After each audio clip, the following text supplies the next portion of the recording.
Hey everyone, thanks for joining us for PIK Live from the Knitting Wars. I'm Deplorable Knitter. We have the fabulous Ann Pinkova and Carol Brown with us today. So hey everybody, thanks for coming. Hello. What's happening? Stuff and things. Stuff? Anything good? I'm making this today.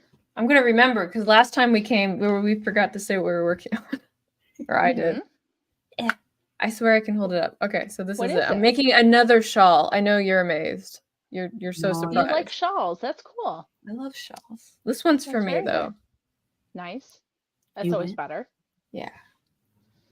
Very good. Are you going to enter into the Mark Schallberg challenge? No, I don't think I will finish it in time, but you can always enter. Okay. What's it going to hurt? I forgot about it until Ann posted it, and I was like, oh yeah, we're doing that. Oh, my bad.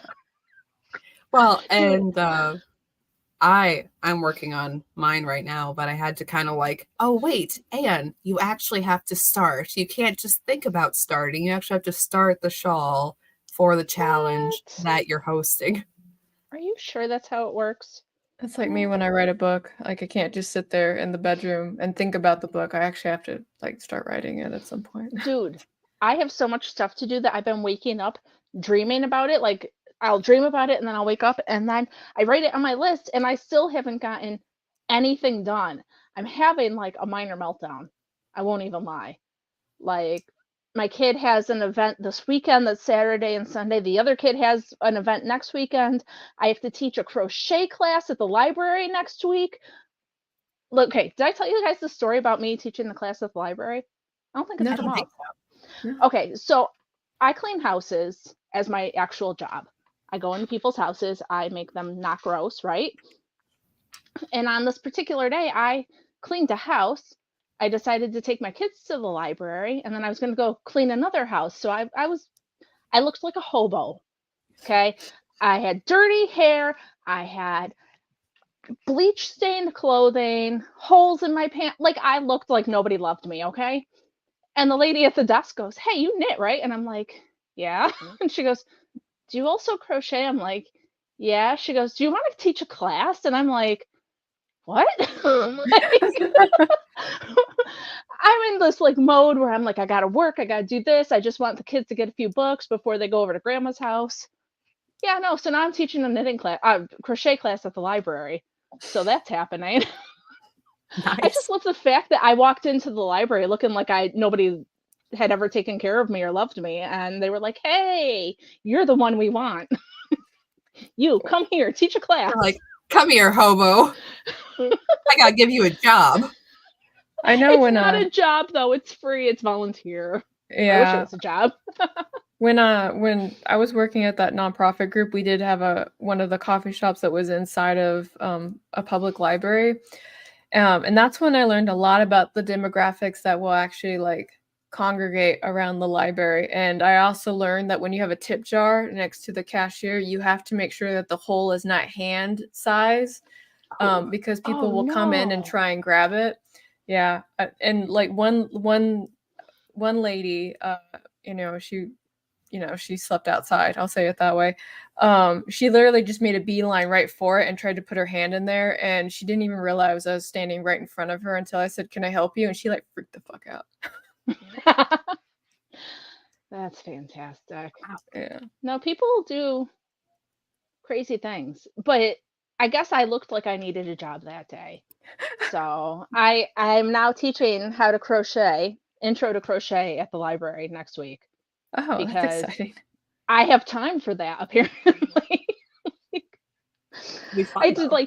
I had to take the dates down, and I'd like come home and look at my schedule and talk to my husband about it. Like, can I make this work? It's an hour this day and an hour that day. He's like, yeah, I guess that it'll work. But like, oh my God. Sorry, my camera's not right. Oh, until they find out your YouTube name. Yeah. Well, no, the lady who asked me is actually another homeschooling mom. And part of the reason I said yes is because like I'm terrible about bringing my stuff back on time. Like, I never do it. And I know that she's like waived fines that I should have paid and stuff. And so her being like, "Hey, can you do this?" I was like, yes. Yes, I think we're at that point in our acquaintanceship that I need to reciprocate a little. You've asked me for this thing. Like at this point, I feel like I owe you, and I mean, yeah. So it'll teach you to go out in public. Exactly. It's hard to say no sometimes. It is hard to say no, but it's also the fact that like this woman has given me homeschooling advice and curriculum, and Mhm. so it's not just I could have said no to her. I'm sure it would have been fine, but also she's been very helpful to me right. in life for the past couple of years. So I was like, all right. Right? Oh, So now that's happening. but also I want to Yeah. say, since Polka Dot is in chat, if you haven't seen our interview with her this past week, definitely check it out. It was fun. Yeah, I was super excited for it. I had a sneaking suspicion that Polka Dot was extremely cool, and she is. So, That's everybody the plot should twist we want. Yeah, I had a sneaking suspicion. Oh, exactly. Anne, you're my favorite. Or something. But no, what I've been up to here. I'm at the end of the row, so I'll show it off before starting again. Yeah, show me. Ta-da! It is the Cowboy and Angels shawl, I believe by Isabel Kramer. Maybe not. Maybe it's someone else, but that's who I Okay. think it's. Anyways. But Cool. yeah, I've been working on that. I'm not sure. Okay, so I did these stripes with white because I was afraid of running out of yarn. But now it says that it wants me to do 36 garter rows. And I'm looking at the picture and I'm like, is that big enough? I don't know. I feel like it needed to be bigger, but then it's like, no, just finish off on the end. So I'm kind of debating back and forth on that one. But it is very pretty and very Eastery for the Mark It is Schallberg pretty. challenge. So is there another section, or is this the end of it? You repeat this sort of striped bobble section, Okay. and then there's a little portion of this bit again, and then there's a little bit of an ending. Okay. So, and I mean it's Very garter, pretty. so once you give it a wash, it'll really stretch out and everything.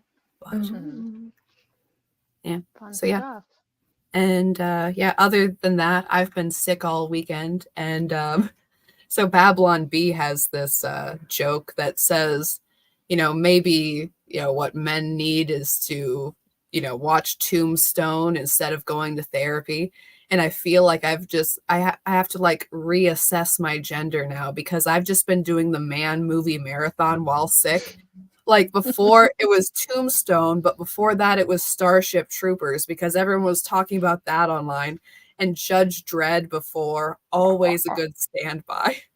So it's just like all of these big buff I Am the Law character movies, and yeah.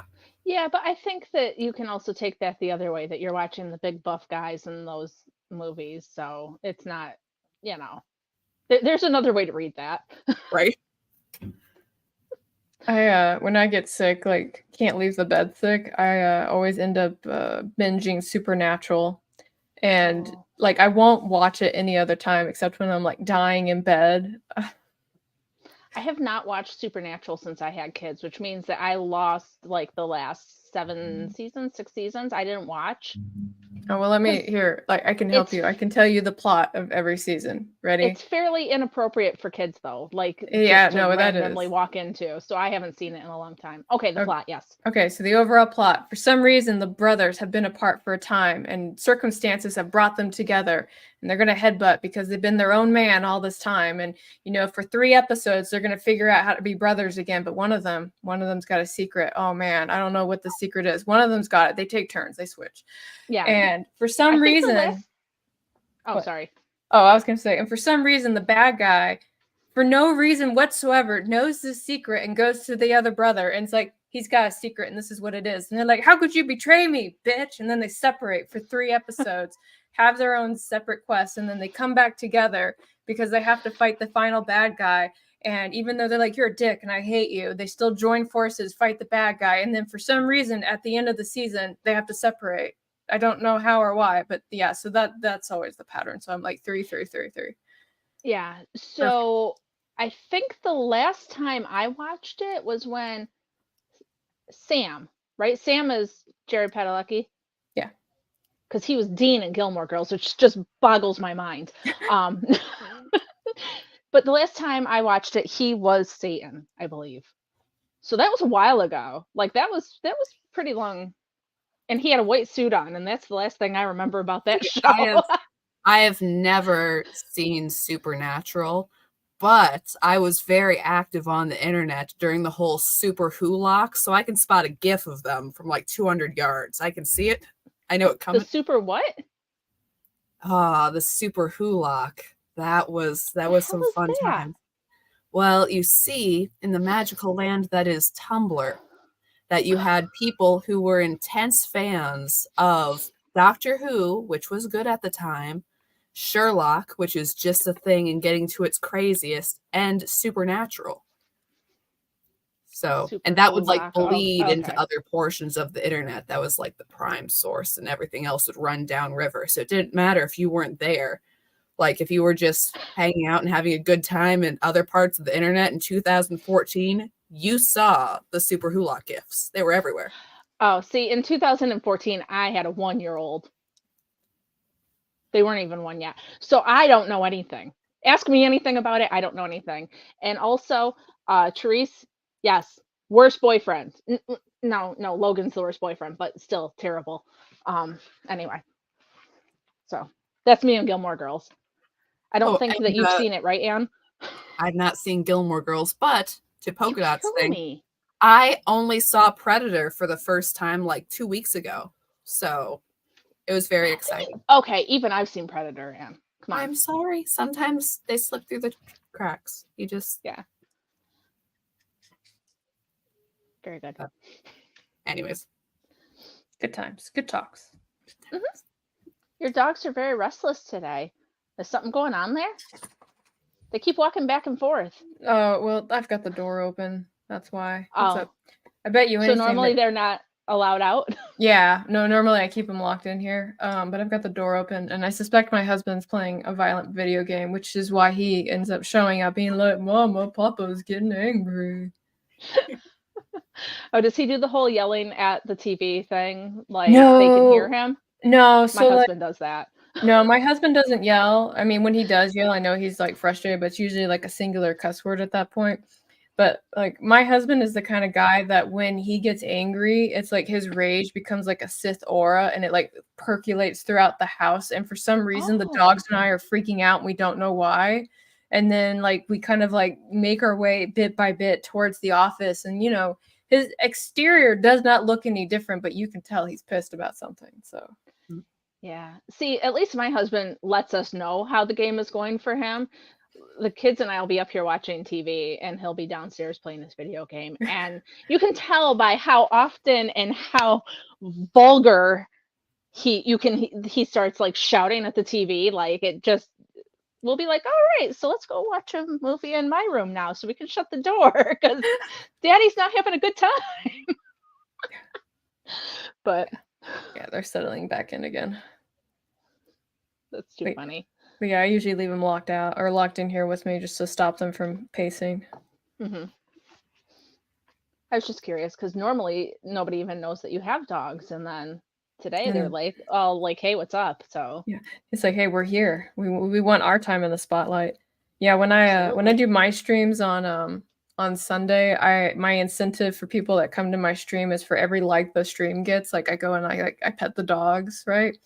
And it worked because I used to only get like 9 likes, but now I'm up to like 30. So it's something's working, right? that's cool. Yeah. So I don't know what's going on, but Therese says you can't watch Mary Poppins because it's racist. We just watched it the other day. What's racist about it? They upped the content rating from G to PG because of the term Hottentot, which is one of my favorite ethnic terms. I don't know about you. It's great. I've never heard it. Every Hottentot and every Eskimo? No.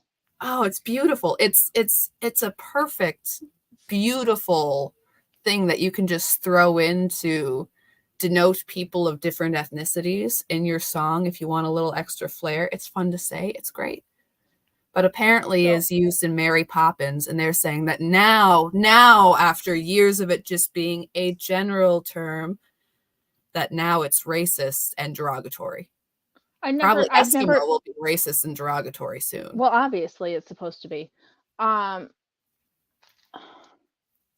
So, is it in a song or something, or do they say it? I don't remember even hear. I've never heard that term. Of course, I don't really like Mary Poppins, so I think when the family was watching it, I kind of wandered away. But I haven't never heard it that I remember.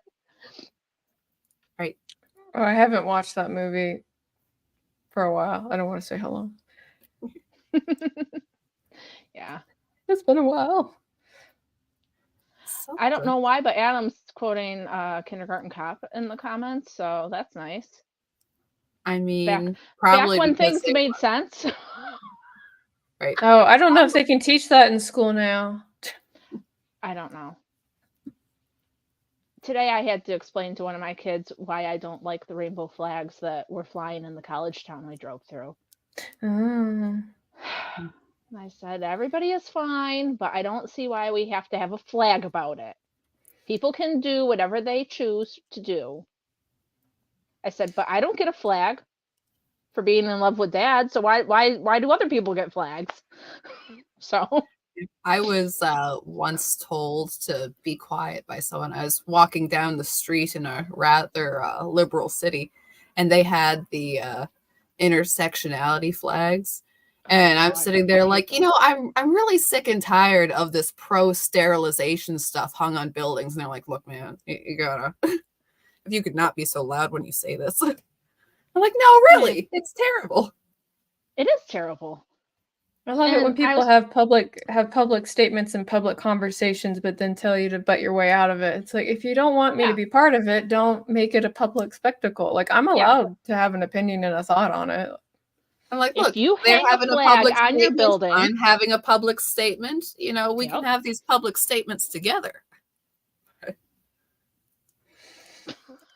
Did you hear about the influencer that lost his shit at the store because he had pride flags everywhere when he was just trying to buy steak and cheese? No. Yeah, that was what's his face as so as went to go get himself like some dinner, and he couldn't even get past the front door without being like bombarded by like pride flags everywhere in his supermarket, right? And so not just like one little one in the window, it was like little bunting banners like down the aisle. Yeah, and it's not even Pride Month, right? Oh, is it Pride Month out there though? Oh, now I gotta check. Hold on, let me get my facts straight. I feel like Pride Month is in like October. Pride Month in the UK. All right, so it's in June as well. So yeah, so it's not even Pride Month. Yeah. So anyway, so he posted a tweet about it, and obviously maybe the cheese gets a special gay time in February. I think every it's month hard to say. Every month in the year is Pride Month as far as I'm concerned these days. So yeah.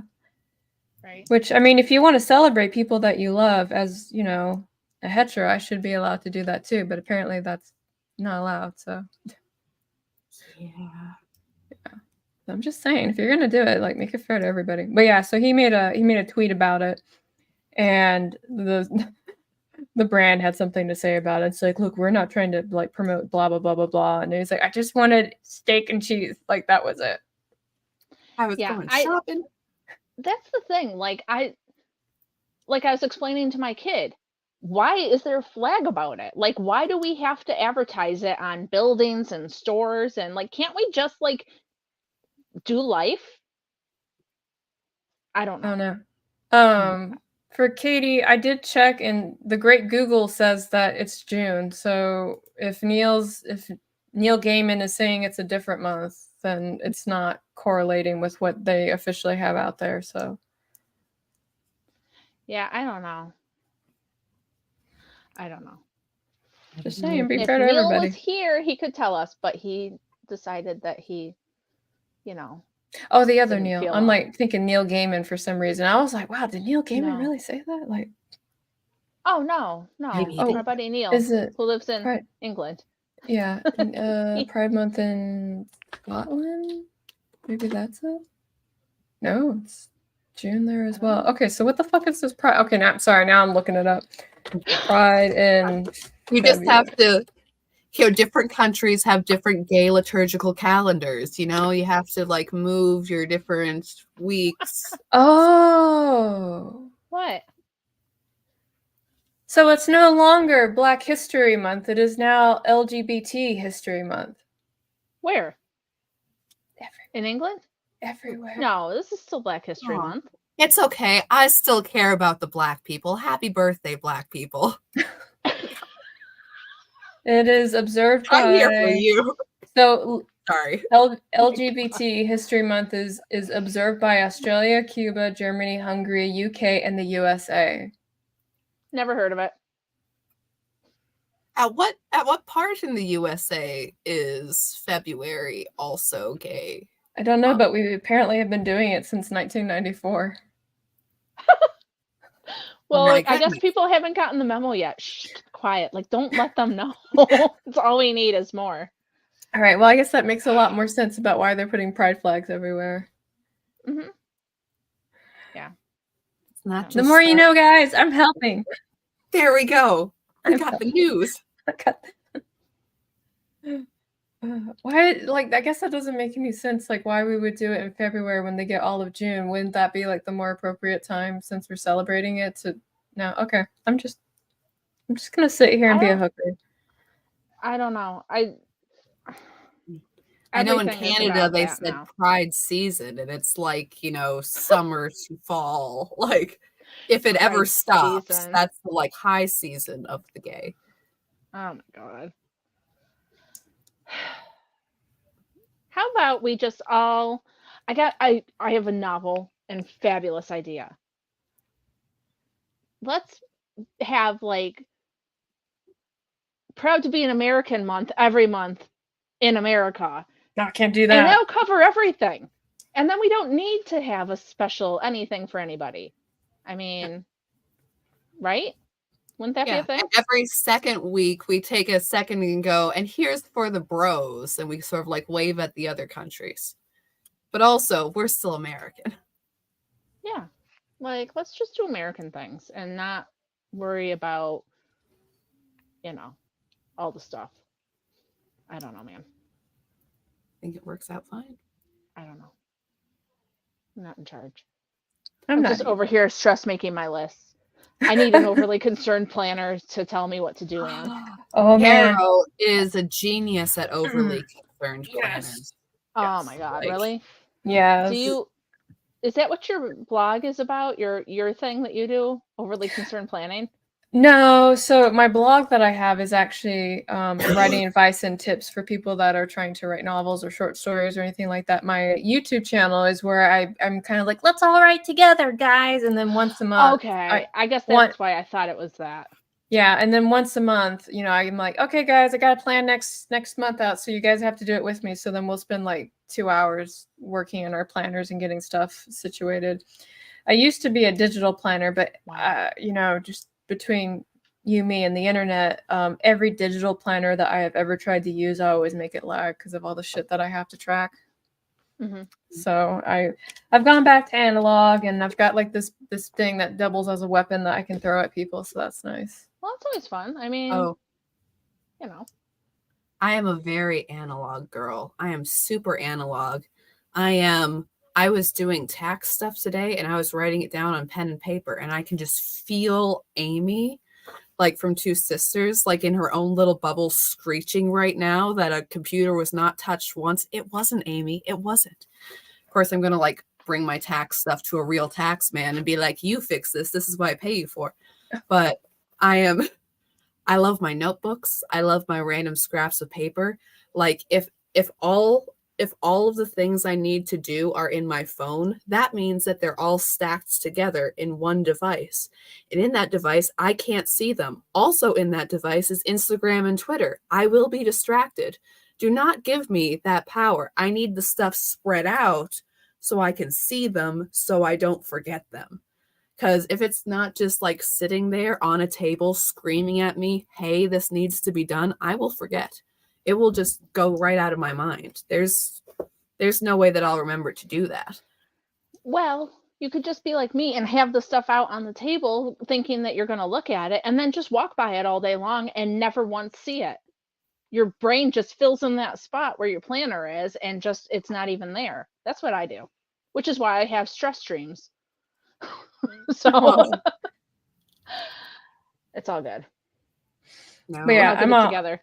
But yeah, I'm all about planning and helping people achieve things. I have like at work in a couple of situations like pulled people into meetings and then like, okay, we're going to talk about you and we're going to get you organized for my benefit. So Oh my goodness. Yeah. I can't. Okay, so I worked at a Christian camp for far too long. And they would have this thing where they would have like kind of counselors over you, even though you were staff, that they'd kind of have like someone who's generally in charge of your unit. And I remember one gal in particular, okay, she was super nice. She was super lovely, but it was also that, you know, she'd be like, I'm concerned about you and your spiritual walk. And I'm like, dude, like, I don't know you well enough. You can't just like come in and be like, actually, I think your soul is wrong. That seems a little too personal, like from our level of acquaintanceship right here. So I was kind of resistant to that. Yeah, not being a fan of that. I got that. Okay, not Caro that you're necessarily doing that, but if somebody like took me like a bedraggled cat and they said, "Man, you're disorganized and you're not getting stuff done," I'd be like, you know what, screw you. Which probably isn't helpful for your organization. But no, and you know, I work with creatives, right? And so one thing I've always told people who are about to take over a department that's full of creative people, so you know, artists, writers, you know, that kind of sort. I'm like, it's always going to be a bag of cats, like every day, because creative people are very in touch with themselves and their feelings, and sometimes those feelings will be just flowing over and having a moment, and next thing you know, the entire office is wet, and you don't know why, right? And so you have to go and talk to them and be kind of like, I see you have a lot to unpack. Come into my office, right? But the other thing about working with creatives is that because most of them, there's like a 10%, they're gonna be like, excuse me, I'm not like that. But about 90% of them are very chaotic in the sense that they will go from project to project to project and sometimes not finish the thing that you need done today because they want to work on the thing that's due next week kind of thing. And the other thing is people in management never know what the creatives are doing. So they just think that they're just sitting there like twiddling their thumbs all day. And I'm kind of like, no, he's working on like 14 projects right now. It's like, oh, well, he doesn't look like he's working on anything. It's like, yeah, because he's over a fucking tablet doing this. Like, you know, he's doing his job. The job is that's all he's. Yeah, so a couple of times I've had to like pull the creatives into a meeting. I'm like, you're all working very hard and no one can tell. So I need you to help me show that you're busy. Right. Yeah. No.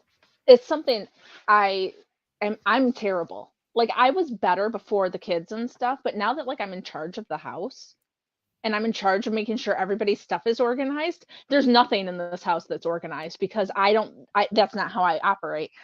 And my husband is the dude who like is like, oh, I have this list of things I need to do this weekend while I'm off, and he checks things off, and and I'm like, I don't know how you do that, and so it's been a struggle, especially lately. I have just been everything is out of control. My yarn is everywhere. He does not like my system of keeping it everywhere in the room so that I can look at it all and touch it when I need to. You're like, there's my yarn, yeah. Right, and sometimes I have an idea and I want to be able to see all of it.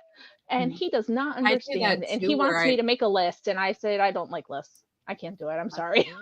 I try. I like lists to a point, but I'll also do the thing. Like I've had these couple of skeins that have been sitting right in front of my TV since I got them last fall. And it's because I want to do something with them. And again, it's the thing of if I put them away, I won't see them. If I don't see them, I don't think about them. If I don't think about them, I won't get the project done I want to get done. And I have to sit there and let that thought percolate of, okay, something's going to happen with this. I got to keep thinking about what's going to happen with this. Yeah. And it's hard. It's interesting because it's really like when you have to organize other people, like if you're not organized yourself, like then they won't take you seriously. So that's kind of for me, at least in a professional environment, that's why I've always had to be a little bit more organized than most. But it's also because I juggle so much stuff that when it's time for me to go and like give advice to people about it, like if I'm not walking the talk, right, like my credibility is like out the window. Yeah. So I do stress planning at this point. That's what I call it, which is where I'm trying to comfort myself into feeling like I'm in control of what's going on, right? Even though I know that tomorrow it will completely change. No, that's how I am. And then you throw an 8 and a 10-year-old in who I'm like, hey, let's pick up your room. And they're like, but look at these toys we found. And then nothing ever gets done. It's the worst. And I I'm relate right to here that with Katie. also. She says lists are good, but still not going to get done until the day before it's due. I personally like to really push it. And like, if it's due at 10 o'clock, I will be working on whatever that project is at 9:30. Cause I mean, really, where's the thrill if you're not right up on that deadline? I try to be better than that. I'm not. But I I'm like to not. pretend that I'll get something in early. Oh yeah. Well, it's Sometimes once in a while I get stuff done early and I'm like, hey, I can do it, but then I'm like, but do I want to? Probably not. Oh, speaking of, so I've been killing myself over deadlines for Neil. Have I started to work on the next thing I need to make for Neil's magazine? No, I have not. Or the Do you have thing more that than one thing to make? Yeah. For this upcoming magazine? Not for this upcoming magazine. Okay. I just have to vote for this upcoming magazine, but the magazine after, I have an idea. That idea needs to get done because I want to beat Tabitha out for the cover girl. I'm not sure that's actually going to happen, but I have goals. What's next month's? What's the next issue's? The next issue's theme is Bare Arms. Oh, that's right. We talked about that. I have an idea for that too, but it's not on the list. And there's a project that Liz wants me to help her with in the chat, and I have an idea for that. I have not like actually put pencil to paper to knitting to figuring that out yet. I have it. It's in my head. I'm not that far yet. And then the issue after that is superheroes, and I got some superhero ideas to do, and it's just a whole thing. And that's not even counting. Elle said earlier in the thing that we should plan ahead for Shark Week. I am planning ahead for Shark Week. Shark Week's going to be so cool. I'm excited. Shark Week's in July. How can we possibly be planning for that now? It's only February. Well, I've planned for it now. I'm just saying, this is how my brain works, though. Like, it's February. Why would I plan for July? And then in June, I'll be like, oh, shit, I forgot to plan for July. Right. That's what happens to me. Well, I mean, I have a theme for Shark Week I'm excited about. I need to, like, start gathering. Hey, I was involved in that. Yeah, you were. Is it not the theme we picked? It is the theme we picked. I just haven't announced it because it's, I know, but it's when we talked, you were like, I don't know if that's going to be the theme, so I wasn't sure if you decided to change it on me. No, no, we are still with that theme, and Neil says she's going to talk to the gal who did our stickers last time. I'm super excited. But anyways, I was saying earlier about having things. That's okay. I'm very all over the place. Having things together for Neil's thing. I did not finish, but I have a 9 square up of the quilt I've been making, and isn't it really beautiful? Pretty. Oh, that's lovely. Hold on, Anne. Wait, keep holding it up. Keep holding it up. Keep holding it up. Oh, it's so beautiful. Isn't it beautiful? Great? It's gorgeous. Like okay, I thought that I'd like it because of course I was making it, and I knew how it would look when it came together. Because I had it all planned out, but I wasn't anticipating how much I'd like it. I'm like, wow, I really, really like this, and it's fun to make, and it's just like a joy the whole time through. So I'm really pleased with this, and I do want to put more squares on it and make it bigger, because I mean, it did expand a bit with blocking. I think unblocked, the squares are like 11.5 inches, but blocked, they're like 15. Oh wow, So, that's a big yeah, so difference. there is some expansion with this blanket. But yeah, and even like how the colors have come together, like there's a lot of different colors involved. I'm like, is this, even as I'm making this, like, is this gonna like come together as a cohesive whole? I think it has. Like, it's really Yeah, because there were a couple of squares you were working on that I was like, they're pretty, but they don't seem to kind of flow with what you got. But in there, you can't even tell. They like all right. like Yeah, they all kind of, meld. yeah. I don't know. It's very summery and, you know, happy, and I like it. Anyways, makes me happy. Cool.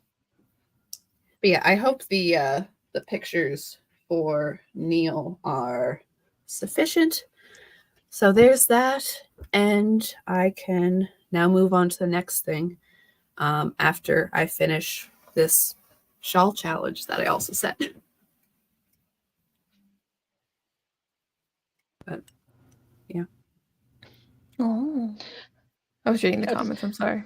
what Chelsea? And I was just looking. I got my list, and then I was just looking at my list, and now I'm having a panic attack. Sorry, I'm Oh, here. don't do that. Oh my god, I have so much stuff to Hey. do. Hey, we're all good. We're chatting. We're cool. And if you want to feel bad, I still haven't sent a friend a Christmas gift. It is February. It is late February because part of the gift I cannot find. Like, I bought it several months in advance, like in summer, and then I'm like digging through all of my stuff and I cannot find it. I know it's there somewhere. It's okay. Yeah. No, I just I was supposed to make a video for my students and for our followers that were interested in my sock videos. I was supposed to make one last week. It is now going to be Wednesday, and I have not done it. So I guess if my students didn't do their homework, that's my fault. So, oh well, that's life. Oh well. I'm just going to drink this Catch 'em up cozy in time class. tea. Do it. Have that tea. You need to drink that tea. That's the only thing on your to-do list you need to do right now. No, yeah, that's the only thing I have to do right now, so that I'll wake up again at 3 o'clock in the morning. Maybe I'll just film a video at 3 in the morning though. Like, why not? If I'm awake, they'll get done. We'll see. I haven't done videos in so long, but like I don't like so not that I don't want to talk about you or what you have going on. I promise I'm going to circle back. No, it's But the fine. whole reason I ended up making a YouTube channel way back was because the publisher I was with wanted me to have an online presence because I didn't have one at the time. And I was like, this YouTube thing seems kind of easy. I'll try that. And then did you laugh and laugh? You know, I tried for a good year and a half to like doing YouTube videos, and it just was never my thing. And I think it has to do with like the editing software because you can't just make a video and do like a tweak and put it up. I mean, I guess you can, but every time I tried to do that, it's just like a 20-minute video takes me an hour and a half to like do from start to finish, right? Like completely. So it's such a time thing. And it turned into like one of those, like I could make a video or I could write like 3,000 words and actually finish this book, right? That ended up being my opportunity cost. I mean, like, so the video that you have to do for the class, like, is that like a thing that they're paying for, or what is that about? I teach the class for free at our co-op. Okay. I mean, I don't make any money off of it. They've paid to take the class. And so I've just been making videos to go along with what we're doing so that they can follow it easily. I tried the first class, I'm like, this is awesome. I am not going to make any videos this time. So I pulled up a well-known knitting person and I showed them the video, and they all looked at me like they didn't speak the language that she was talking in. And so then I'm like, so guys, what she's saying is this. And I said the same thing, and they all went, oh, okay. So therefore, I tried to do it easy. It didn't work. So now I am making videos. And I understand what you're saying, but that's why I decided to put them up on our YouTube channel too, because then at least our viewers can also get some use out of them, and Yeah. that way I'm not just making them for my 6 students because, you know, Well, I that's a like my nice way to students, give but back. I love that. yeah, but also like with the what man. But seriously, this woman that I showed them the videos for, she's got like a million followers. Like I learned how to do some techniques from watching her videos. I'm like, great. I've got a TV in this room. I've got it all set up. I showed it to them, and I swear to God, it was like nobody had ever picked up a knitting needle in their whole life. And I'm like, okay, well then. And I know one of the reasons that the Khan Academy videos are so popular is because people can rewind it over and over again. And I've done that with a couple of videos, like on YouTube when I'm researching how to do a different pattern. Like I was trying to figure out how to, like, I wanted to start a shawl that had like a shell pattern in it, and then I kept watching like the same like 10 seconds over and over, and I was like, I think I'm getting it, but I think I'm just gonna go back to the easy one for like just my dopamine fix, right? So maybe yeah, I think, and there might, like, would you say that there might be like a learned helplessness in the student side? Like they just want you to like over explain it to them or just show them instead of like stay figuring it I out? didn't even over explain it though. I think that, I mean, I feel like I was saying the same thing, but I wasn't, because if I'm doing the same thing that she was doing and they understand what I'm doing, then obviously there was something missing, but it works out. It's all good. They're good students. This is my last class. They did learn everything from me, so Okay. maybe they're just used to the way I explain things. Oh, that could be it. So I don't know. You'll be okay. Anyway. Don't let the It's all list good. frighten you. Don't let the list frighten you. It's just paper. It's okay. It's not the actual paper that frightens me. It's all the just things written on it. No, it's the paper. Don't let the paper frighten you. Bad paper, bad. Oh no, it's good. I can't talk. My my to-do list is pretty lengthy, so I get it. Yeah.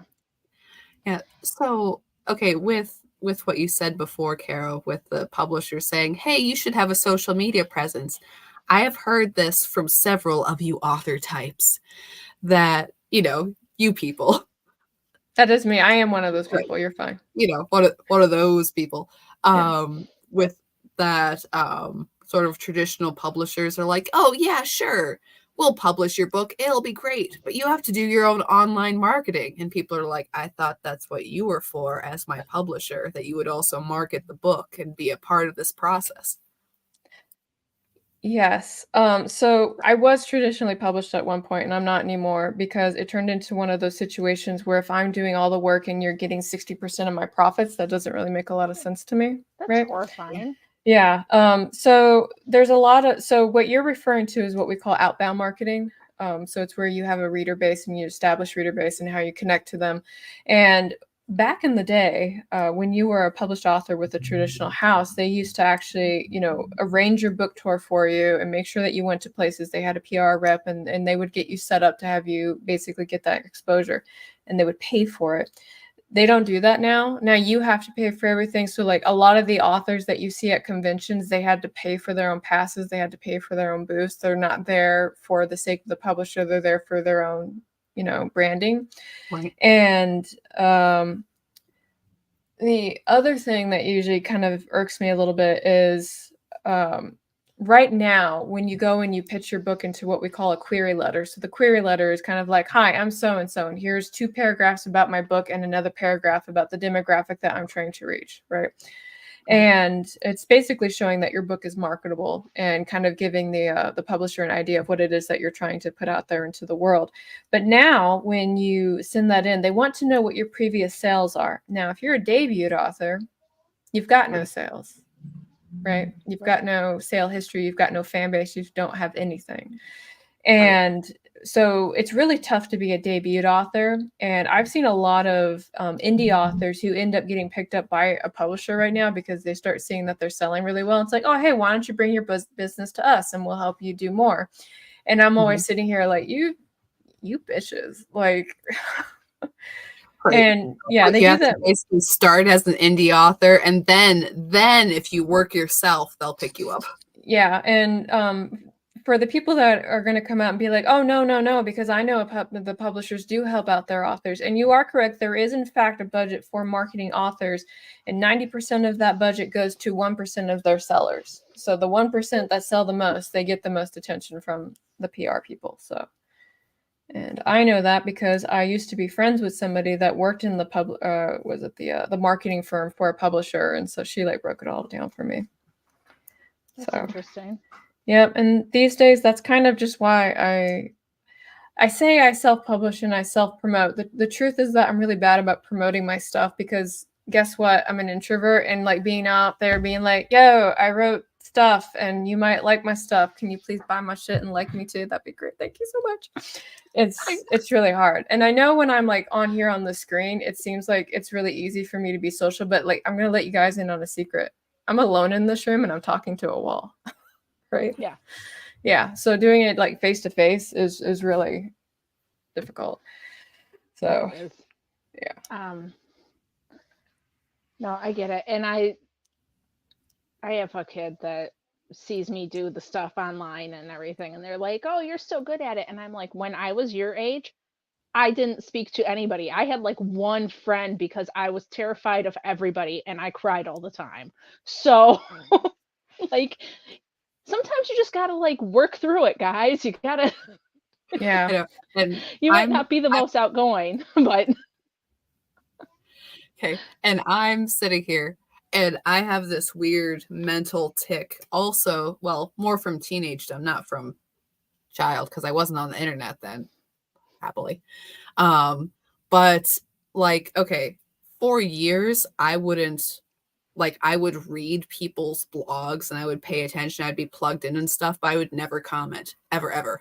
You like lurker. No, that I'm just a lurker. I'm not going to comment. Commenting's weird. I'm not going to be that guy. But even with that being a lurker, I have this weird like mental hangover that because I was a lonely teenager hanging out, looking online for other people, and I'd be like, the internet is where friends are found. Someone as weird as me exists out there somewhere and I will find them. And it's like, maybe this isn't a healthy mentality. There's a lot of weird people on the internet. It's like, it's okay. I know they're weird. Let's go find some good people. oh my god. Like I'm on a quest for the friends we have along the way. You are so fabulous. You are quite outstanding. She tells stories about being a teenager and I'm like, I don't understand. No, I know. A lot of my teenage But there wasn't experience much- is wondering why the other teenage experience isn't just like reading Jane Eyre and being very emotional about it. I think that's the quintessential teenage experience. I don't understand your it's kind of like watching sorry. Oh, go on. No, go on. You're fine. I was about to say it's kind of like watching Buffy the Vampire Slayer. I've only seen a few episodes. I mean to watch it all. I apologize to everyone. I haven't seen Buffy the Vampire Slayer. But I've seen the first couple episodes, and what I love about it is that the whole high school experience is just as fictional as the vampires, where it's like, what do you mean you have a 2-story library in your high school with a British kind of hot librarian? Like, I don't understand. And we all go and hang out at the juice bar, which is completely just a bar, but you're all 16 and there's a bouncer and there's bands that play. What? This is like small town? What? I don't understand. There's also cheerleader tryouts and there's a witch. But still, the cheerleader tryouts seem more fictional than the witch part, which is obviously fictional. And you're like, I don't think this is how people interact. I don't think you've ever met a popular girl in your life. Who wrote this? I've never seen that show. I think I need to go watch it. I have to do a rewatch of it soon because the Soska sisters, who are one of the writers over at my workplace, like they'll quote it, and I'm like, I know that's from Buffy. I just don't remember what season or episode, so I should probably like go back just for the sake of keeping up with the lingo. And you're interviewing them, as I see on your. I am. I am. Yeah, I'm interviewing them this Saturday. So one of the things that I'm trying to do as my giving back project for AuthorTube, as we like to call it, is instead of reading somebody else's blog about how to be a better writer, I thought I would just get people that have actually been writing for like 10 plus years in a professional setting and ask if they would come talk about it on my channel. And seeing how the Soska sisters have written screenplays for comics, horror films, and a whole bunch of other stuff, I was like, you seem to know something about storycraft. Please come to my channel.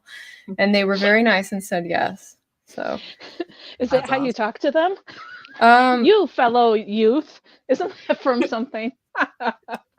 I mean, if Also- I do sometimes talk like I just came out of a movie called Coneheads occasionally. And also, Liz Clothier says that I think Anne watched a different Buffy. I did not.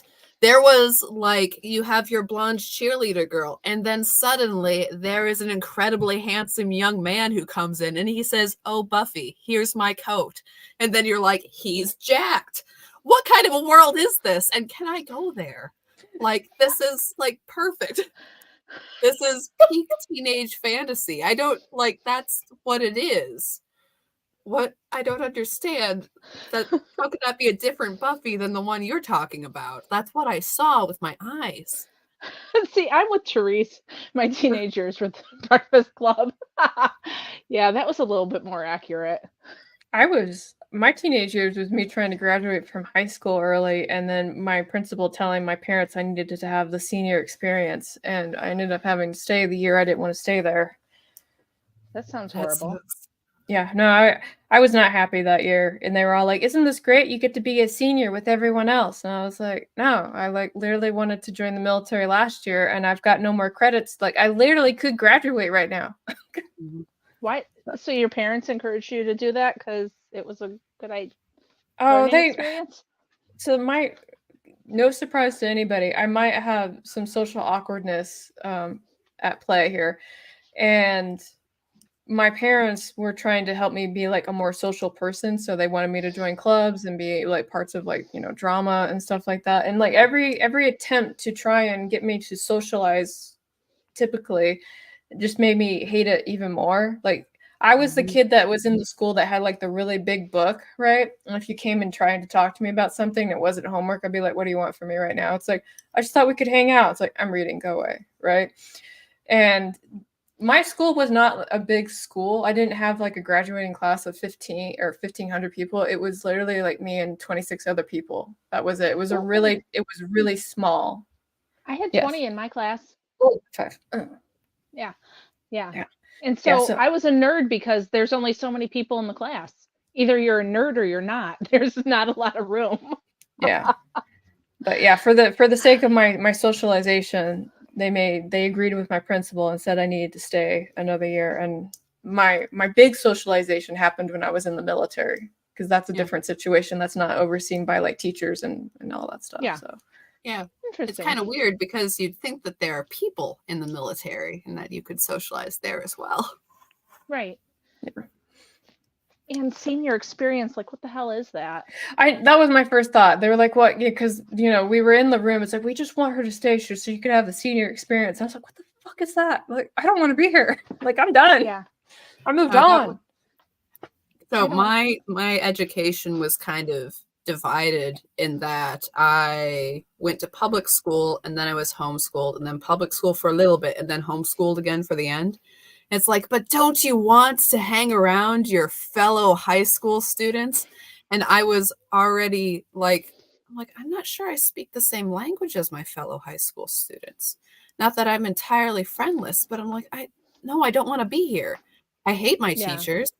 That's a little harsh. But I was not having a good time. It was not good. I was not happy in the whole school situation, let's just say. Yeah. I was not either. If I could have gotten that away without going to senior year, I totally would have. But I did not have enough credits to flake. But what are you gonna do? Mhm. My kids too. One club or not, small town, small school. Yeah. it's hard when you're in a small school. I was in a private school, so that just made it worse because then I didn't go to the right church. So then, because of that, I was also an outcast because being Lutheran was bad. Don't you know? Don't tell Tabitha. She'll have a meltdown. Oh, Anyway, I'm feeling a little crusty today. I'm sorry, guys. oh, you're good. I think this is better because before we started, Anne and I were looking for news articles to complain about today. We could still do that if you want. I don't know. I'm gonna go on my old as dirt laptop and see if I can find that meme of I think it's I don't know. I'll put it up if I find it. You guys talk amongst yourselves. Oh, okay, cool. Yeah. So like in my senior year when I took honors English because I didn't have anything else to do, right? I was the one person that when we were reading Pride and Prejudice, I had to explain to the guys that, the girl's mother, Mrs. Bennet was actually a gold digger, and that's when the whole story clicked for them. They're like, "Oh, she's a gold digger. She's pimping out her kids." And I was like, "Yes, just like that." Oh my god. Oh man. Have you seen Thug Notes summary of that book? No, I haven't. Oh, it's so good. Like, don't do it right now, guys, but like Thug Notes, Pride and Prejudice, I've never seen like a more like great summary than that. It's so good. I really love it. It's almost like that millennial interpretation of the Bible somebody sent me the other day. I was just dying about that. No, I haven't seen it. I have a very distinct memory of for the little in between bit where I went back to high school before being homeschooled again. That the last class of the day was Spanish, and there was like this little Spanish quiz in there that I don't think it was for like a lot of credit, but it was Latin root words. And it's like, yeah, there's Latin root words in Spanish as well as English. So it would be like, well, this is this word and it is related to this word. Therefore, it probably means, and then it was a multiple choice question. And I have a distinct memory of a lot of other people in my class like, oh, I don't understand. And I'm sitting there like between Harry Potter, which all of the spells are in Latin. So I'm like, oh, okay. I know luminous means light. This is pretty, I'm there. I'm with it. Yeah, and like both with the kind of wider vocabulary and also with, different, like I said, Harry Potter stuff, Latin root words. I'm like, oh, I know this. And then I go back to my book, and then the guy next to me is like, oh, I can't believe you. And I'm like, yeah, I'm just sorry. I wish I had taken Spanish. I took French, which, I never speak any French here in America because I also don't go to Canada. But the whole reason I ended up not taking Spanish is because when I was in high school in my freshman year, I had befriended a girl from Spain, and she and I were in the hallway, and I asked her what she was going to take, and she's like, I think I'll take Spanish just so I can take a nap, kind of thing, right? And she's like, and the teacher doesn't actually speak Spanish, and I was like, that seems kind of weird. Like, why would the Spanish teacher not speak Spanish? And she's like, well, I'll show you. And so literally she had timed it quite right because the Spanish instructor had come out of her classroom, and so they started speaking in Spanish, and so she said something to her and the teacher was like, see, and then like kind of walked off, and she was like, yeah, she doesn't know anything. And I was like, well, what did you say to her? And I was like, well, I called her a fat cow and she agreed with me. And I was like, oh. And so the whole reason I didn't take Spanish was because, the teacher had been discredited by a native speaker, and I didn't want to learn from her. So that's fair. Yeah. Now I'm in a place where I wish I could speak Spanish so that way I could order tacos. But I'll just be a dumb gringo and just keep pointing at pictures until I get my taco. Mm-hmm. It's okay. That works. I will sell you tacos anyways. Yeah. I give you green paper in exchange for food. That seems fair. Good deal. Oh my gosh, you guys. But yeah, I remember nothing of Spanish. Like, it wasn't good class, and also I wasn't really enthused. So, dude, my Spanish teacher. Okay, so I went to a private school, and here in New York, back when I went to school, you weren't actually required to be a teacher to teach at a private school. So the dude that taught Spanish at my school had been a missionary in Peru. And so he could speak Spanish, but teaching it wasn't exactly, And so we used to play futbolito, which is little football, and you would say things like "aquí" for somebody to pass it to you, and like that's all the Spanish I know. Like, and I somehow passed a Regents test on it. So go figure. I think Hey, he must have nursed us all through it because I shouldn't have at all. That's okay. That was what 23 years ago. They can't take it away from me now. It's too late. did you Too find the late. meme you were looking for? I did, but I don't remember why I was looking for it anymore, so I wandered away. Oh, I swear this is how it's been lately. Hi, I'm just gonna drink my tea. I bet that's great tea. It's fantastic. It's Oh, good. got elderberry in it, I think, Oh, nice too. because my kids are trying to get sick again. So, just gonna drink this. Anyway, Oh, speaking Yes. of languages, as long as we're just like being totally diverted, what's with this weeb crap on this McDonald's? I mean, I love me some weeb crap, Oh, but they're trying to honor something in Japan right now. I had to look it up Oh. because it was, Fish Friday and I didn't want to actually make fish, so we got it from McDonald's. And when my husband brought the containers in, I was like, why is there kanji on the side of the cup? And so we were looking at it, and they're doing some kind of partnership with their Japanese branch. And I was like, well, guess we'll see how that goes. Like, okay, I mean, Interesting. like I love random Japanese on the side of things probably more than the average person, but Probably still, a it's lot little more. strange. Probably, I mean, Yeah, I think there's a toy or something that's also involved. So like they changed all of the company branding for like the kids meal, which I mean, I kind of want a well, kids meal now. I want a free toy. yeah. I mean, it's probably doing better for them than their, Disney 100 celebration that they had. Mm-hmm. So, yeah. Not that Those I'm always toys, up on though, my Mickey D news, but those toys were sometimes. terrible. Just so Yeah. you know, they weren't even toys. They were just like little statues. Like the kids are like, okay, so what am I supposed to do with this? If you Like, run with it, it's an action toy. You're not wrong though. I still have the original Bambi that they used to put in the McDonald's kid meal. The paint's like all rubbed off on part of it, but I'm like, I'll die before I give up this Bambi. It's my Bambi. That's cool. It's mine. I've had it for so long, it's mine.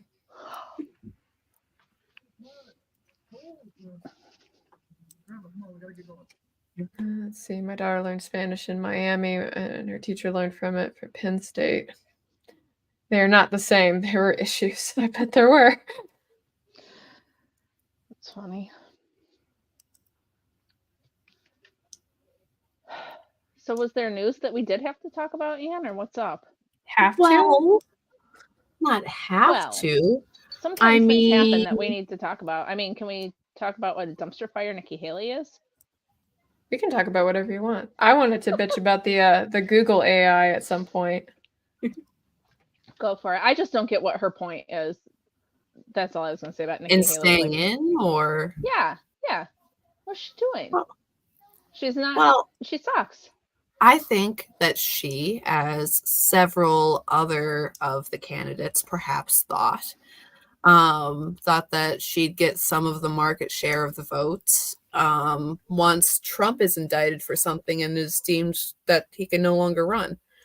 So if she just holds out and keeps collecting those fat checks, that she can use that money for her own purposes once her campaign is over. And wait, I'm the de facto winner. Yay. Doesn't everybody love me? Yeah. Yep. Waiting to see if Trump gets an orange suit. And then there's the dude that set himself on fire, so that was nice. Yeah, the guy set himself on fire after saying free Palestine, and immediately on Twitter there were people saying, don't say rest in power again about him, because that is a phrase reserved for, basically for Black people. That because he's a white guy, him setting himself on fire for Palestine is not enough for him to still not be an oppressor. Yeah, and Wow. then he didn't just set himself on fire, he barbecued himself completely. Yeah. Yeah. That was special. And he was military, right, too? Air So Force, I was kind of embarrassed. yeah. Oh. So I can, I was talking to my husband about it because I was like, I can only imagine like how his chain of command is going to respond to that, because he more than likely was like, "Hey, I'm going to take some vacation days, right?" And then he emulates outside of the building, and everybody's going to be like, "Okay, who saw warning signs? Why did you not do anything about it? Like, what did you document? Like, why did this happen?" Because every time there's an incident, there's always like 15 red flags that people are like, "Oh, you know what? Like, not today." And then like all suddenly like something exploded. Like, okay, cool. Didn't he have like Antifa connections? Probably.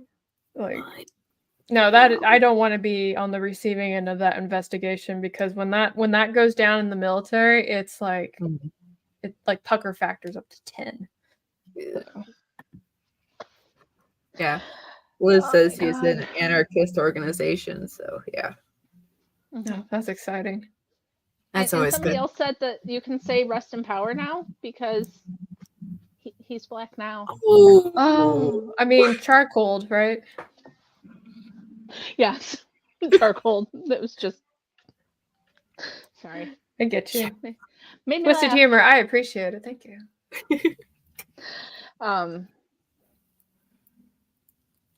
Yeah, that was wild though. So what else? What do you want to talk about? Oh, Joe? do you want to talk about the comedian that got maced? Oh yeah. I didn't Yeah, see let's that. talk about her. Yeah. Yeah, Chrissy Mayer, who is a friend of Miss Carrie Smith, that Carrie has often gone to like her content houses and stuff. Yep. She is 8 months pregnant and she was maced after her show. Why? Well, for telling jokes. By who? Okay, A so it's a little person? back and forth on if she was maced or if there was a smoke bomb. But yeah, after her show, her tweet said she was maced. Her tweet says mace. Okay. Yeah. But yeah, that whoever did it and then ran away and wasn't caught. It gotta be a special kind of guy to mace an 8-month pregnant woman. I'm just saying. Yeah. That's messed up. So after her show, she came out, somebody attacked her and then ran away like the wussy that he was. Yeah. Yeah. Okay. That makes there sense. seems to, again, not entirely sure, but it seems like there was some like a little bit of a meet and greet, like people were talking to her and then he came forward in that. So yeah. Yeah. That's messed up. Yeah, I don't really like anything along those lines. Like, even when they were doing like the whole throw milkshake thing, I was like, do not do that, like, because I do not know what's inside that cup, right? Yeah. And then of course, like, this one journalist was like sitting there making tweets being like, yeah, milkshake them all, like cover them in the dairy. And I was like, no, don't encourage this. Like, don't do it. Like, no. And you get it in the Antifa protests too, where it's like, oh well, they were just throwing a water bottle at him. It's like it was a frozen water bottle, and like, oh well, it's just a water bottle though. It's like, if I had a brick's worth of ice and I threw it at your head, you'd be like, wow, that's serious. You're like, but it's a water bottle. How could that hurt you? And like, no. I don't remember the milkshake thing, but I have a friend now who has a kid who is like wicked deathly allergic to milk and dairy. And so like it never would have dawned on me back in the day, but like you don't know what somebody's got going on in their life. If you it's just a milkshake, but if that person's allergic to dairy and her kid can't even touch stuff. So what, you could cause them to go into anaphylaxis and die? Like, it's not it's harmless. It's a joke. No, it's not a joke. Go away. Sorry. Yeah. And not only that, but today. people no, but and yeah, people have totally put rocks and other things in those milkshakes before throwing them. Like, oh, why are you complaining? Yeah, they did have a cement milkshake, Theory says, right? At one point, because assholes. well, yeah, because and that was the thing, because like it's escalation, right? Like if people can go further than they're going to. And initially when they were doing the milkshake thing, like there was the counter of like, please don't do that. Like not everybody, like, I mean, this is unhinged as it is. Now you're just gonna see it get worse. And sure enough, people were putting solid objects in there and not just tossing them, but like hurling them, right? It's like when you used to play mud ball with kids and somebody would put a rock in the mud ball, right? So Right. yeah. Usually the kid deserved it though, just saying. How If somebody threw a mud ball with a rock in it at me and it hit, man, that kid better run fast because I'm gonna pummel him. So yeah, no, this like, and the thing that gets me is like when individuals assault, because that's literally what it is. It's assault, right? When they assault them, they sit there and they feel vindicated because there's another group that edged them on, right? They're like, yeah, go do it. Like put that person in their place. It could really be anybody. And they are happy to do that because they don't have to deal with the ramifications of what occurs afterwards. So like, you know, when you stalk and you dox people, the person that does it is the one that gets in trouble, but not the community that they're part of. Yeah. Right. So, and that's something I was listening to a little bit of Nerdrotic earlier today. And he was saying that from his own experiences and, you know, doing meetups and stuff, that it's normally other content creators who are kind of the ones that are inciting the violent action, which is scary, but also, I mean, if there's kind of a pattern, you better pay attention to the pattern. But yeah, that even with his events, he's like, yeah, that's why we have security and wristbands, and you have to sign up for it beforehand because you just don't know who's going to be there. Yeah. And you know, at my workplace, we have a special brand of demographic that really I'm really concerned about. Like socially, I'm like, you guys really do need help. And for my own safety, I've had to take precautions because, you know, at the end of the day, I'm my own first responder. If there's one thing that I've learned by working with that one charity that I always like to talk about, it's that when men decide to do violence towards women, it has a really lasting effect. And, you know, I'm just not going to be a soft target like that. And it's really crazy that I have to think more military in a comic book industry than I did in the military, but I do. And that's just wild. So. Yeah. So is Chrissy okay? Yes. I mean, she was tweeting about it. Baby, so yes, apparently. Didn't like send her into premature labor or anything. No. Okay. I mean, it could have. Yeah, it could have. Yeah. I mean, 8 months, it could have stressed her out. Could have done. I mean, could have done it. And that's the stuff I'm talking about. Like, oh, it's not that big of a. Well, you don't know what her condition is or what's going on or what, you know. Yeah. Freaking people. Yeah. No, I hope they find that person. I really do, because like that behavior does need to be held accountable for. It really does. And it really bothers me about how like all this online stalking and harassment for the most part gets ignored. And the only time it gets any kind of attention is when it manifests, like, you know, physically. There was one entertainer, her name was Christina Grimm, and I absolutely loved watching her YouTube videos. Like she came out with like great songs and she did amazing covers. She even went on to The Voice and got like all the way up there. And she had her own stalkers and stuff like that. And she was doing the start of a show, and one of her stalkers showed up, and she's not with us anymore because nobody bothered to check him when he went into the, you know, the thing. So, but it's just the fact that, you know, they're out there and people are trying to, you know, protect themselves.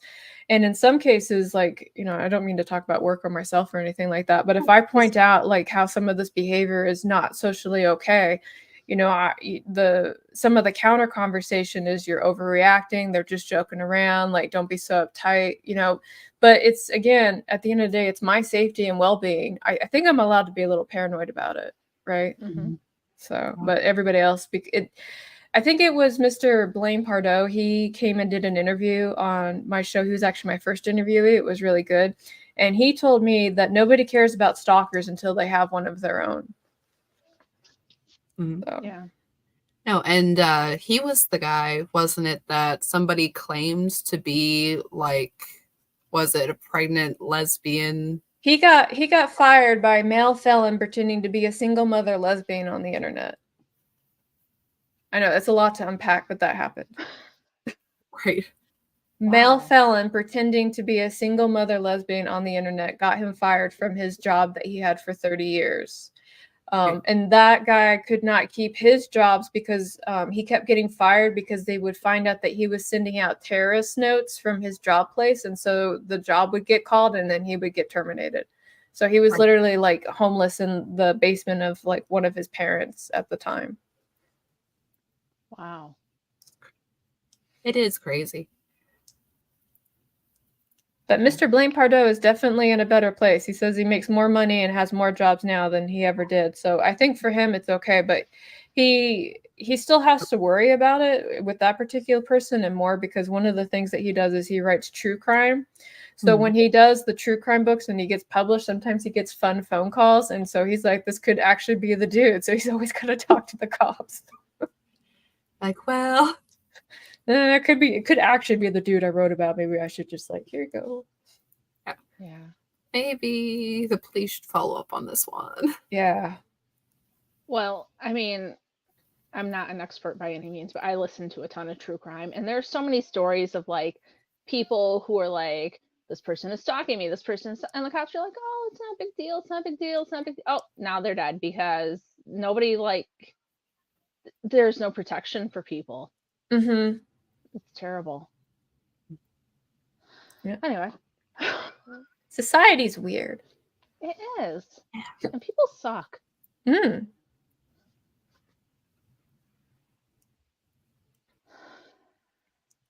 So that was the story about the comedian. Do you want to talk about the Google AI that had to get turned off? That was exciting. The Google AI that was trying to rewrite history. Yeah, it was trying to gaslight us.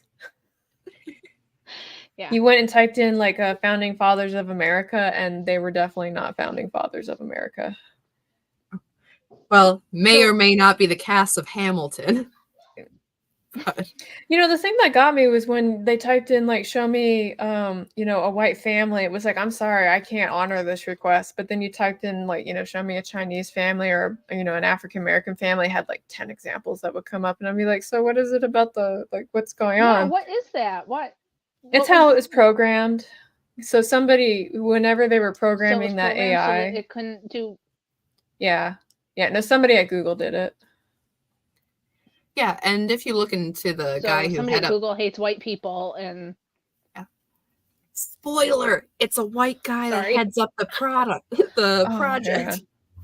and he's ultra liberal.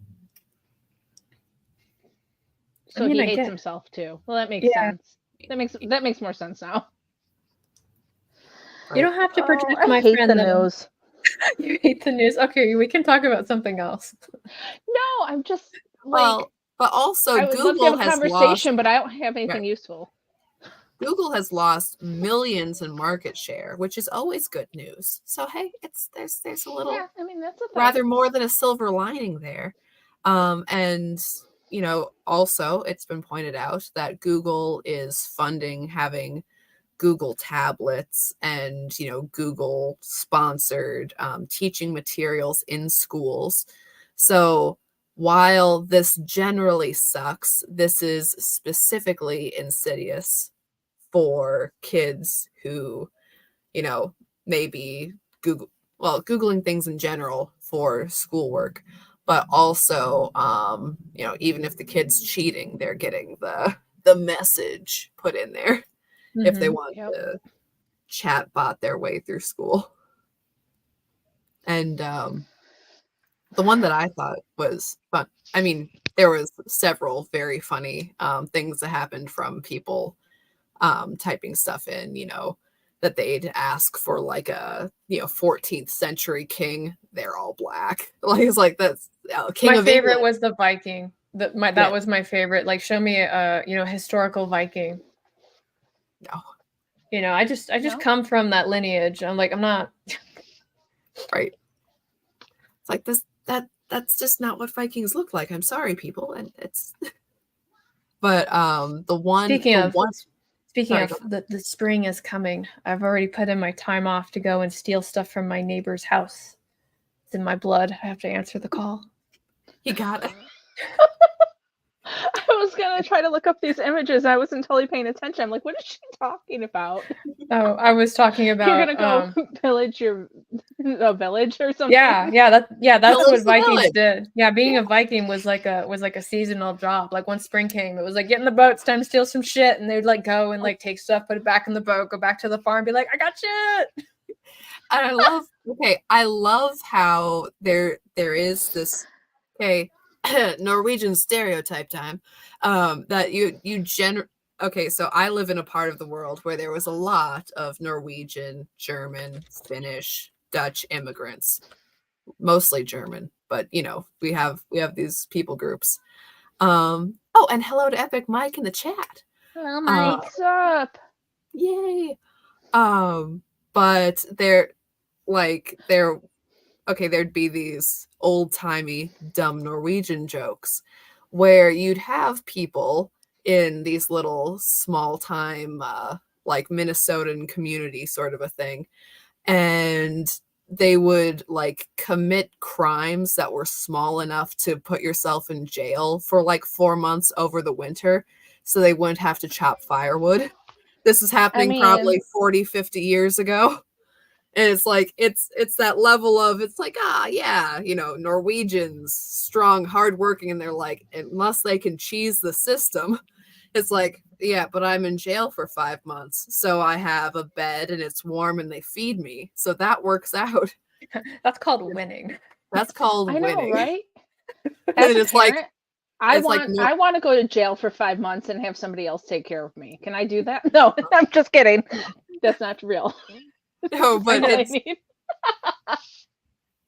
and they have such fun laws out there too. So like in Bulgaria, they have an equal force law, like the eye for eye law, right? Mm-hmm. Which means that you can only respond to force in the same measure that it's like given to you. So like if some guy breaks into your house and he's got no weapons and he holds up his hand, you basically have to beat each other to death, right?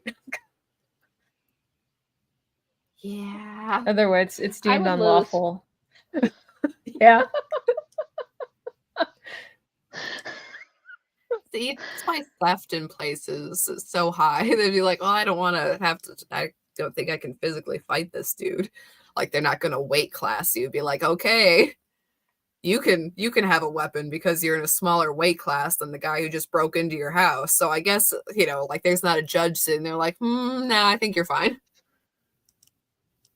I just thought it was funny that was like one of their laws. Kind of like I think it's Utah. Utah has a law that you can't walk the border of the state with a duck on your head. And I was like, who the fuck made that law? Like, why? Wait, I'm sorry. Say that one more time. I think it's Utah. Don't quote me. But Utah has a law that says you cannot walk the border of the state with a duck on your head. And if there's one thing that I know about laws, it's usually they make them after something's been done. So I'm like, you literally didn't like that some guy walked the border of the state with a duck, so you made it against the law? Like, right. And it's illegal to smoke underwater in some state, I read. And it's like, but who was trying to do that? Can you imagine like some guy like wiggling like his cigarette underwater? Like if it's a submarine thing, I get underwater a long time and you just want to smoke. Okay. You know? Maybe you're right. Maybe it's a submarine kind of thing. I don't know. Oh yeah, so these images are terrifying. Oh, are you seeing them? And also, yeah, I was gonna see if I can figure out how to show them to our friends. I don't know if I know how to, but I'll try. So hold on. No, I got you. Let's see. Google Images AI. Okay, I got you. I'm helping. You are helping. I'm helping. Who runs this show? I have no idea. It's obviously not me.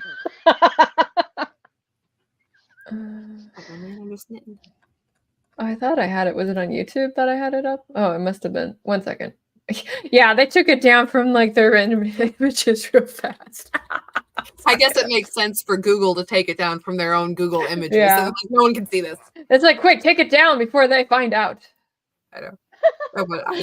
Small town girl says she doesn't remember which state, but somewhere it's illegal to carry an ice cream cone in your back pocket. Yes, because that is a waste of good ice cream. Like, come on, people. I mean, that one's its own reward, I would think. Let me But, I'm checking my tabs before I start sharing screen because I know what people are like. Okay, so here's an example.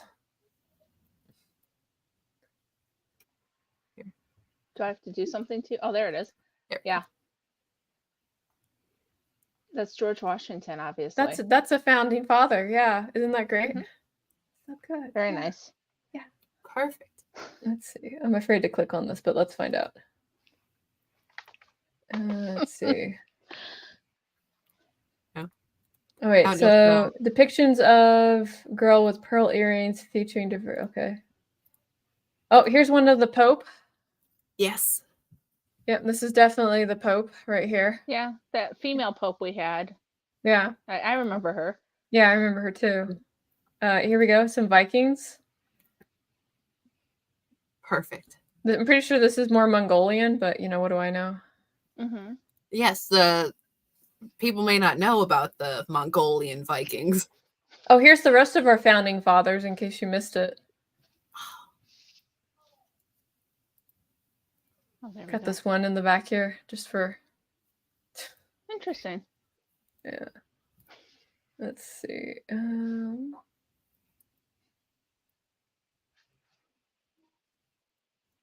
Let's see. Images of medieval King of England. One of those looks kind of correct. Mostly correct, yeah. Grant, he looked a little handsome. I'm going to tell you guys about like English kings. They're not cute. No, they didn't get the teeth right for sure. You don't know. His mouth is closed. They don't usually have that square jaw either. They tend to be more weaselly Look, looking. the girl can dream, okay? Now, I was there. I know more than most. Why would you rewrite history but keep the weird wigs? I don't know. All right, so that was it. That was my show and tell. Well, thank you for sharing. I'm here to help. Yay. I saw one. I won't be able to find it, so I won't try. But it was like, generate a queen of England.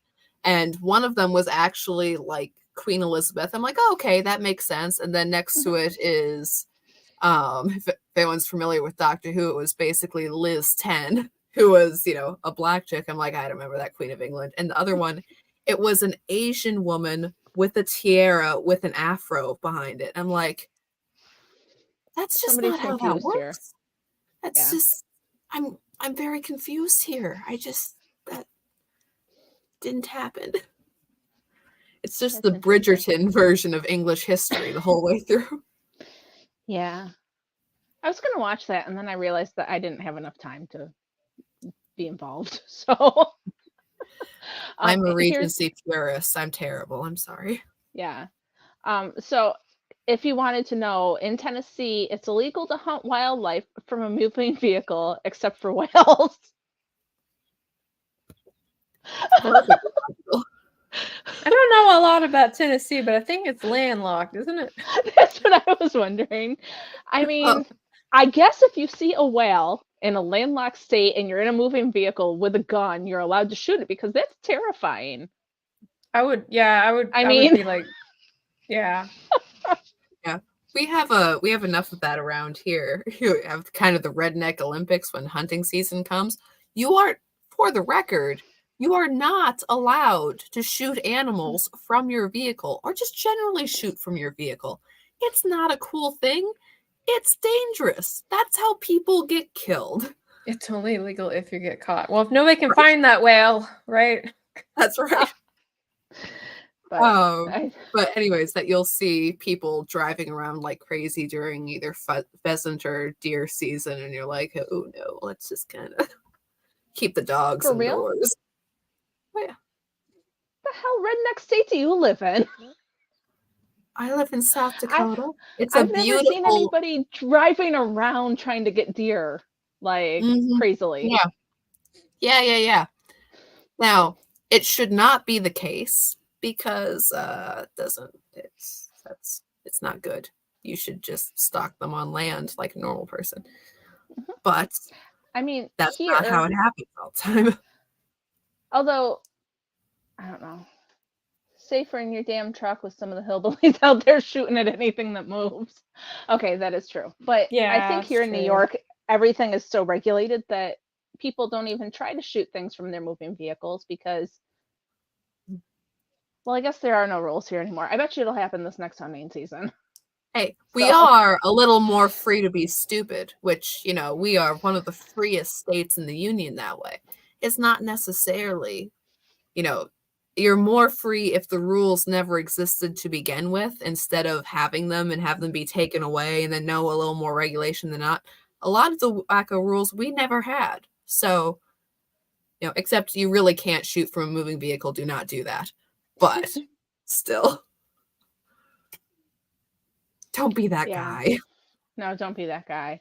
I'm just glad our tax dollars went to making these kind of laws, you know, because it like they didn't just like, you know, think them into being. Like it had to go through like a whole process.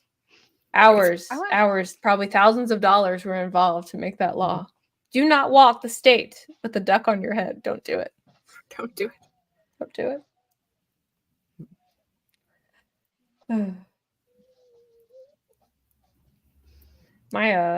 I learned a lot about squirrels out here in Texas. Oh, nice. Yeah, Why? I learned, yeah, because I had squirrels out in Florida, but they were kind of, you know, like the rest of Florida and drunk and not doing much. But Had to compete apparently, with the lizards. yeah. But the squirrels out here, I found out if you have a vehicle and you don't have it in the garage and it happens to be a little chilly, they're gonna nest in the engine of your car. And when Oh, they nest in boy. the engine of your car, they bring in plants, whatever kind of fiber they can find. And then they do this really fun thing where they chew on the wires in your vehicle. So when you try and start it, it won't start and you don't know why. Uh-huh. I learned that because it happened to somebody. That's wild Was that because somebody you? No, I leave my car in the Okay. garage. No. okay, but Like that's a normal crazy person? because I live in a squirrel heavy area, and I also live in the frozen tundra, and I've never heard of anyone of that happening to anybody. No, Yeah, they that's what I popped was they popped the thinking trunk too. open and showed it to me, and I was like, "What the hoo-ha happened here?" And he was like, "Squirrels," and you know, so he explained the whole thing to me, and I was like, "That's wild! I can't believe that."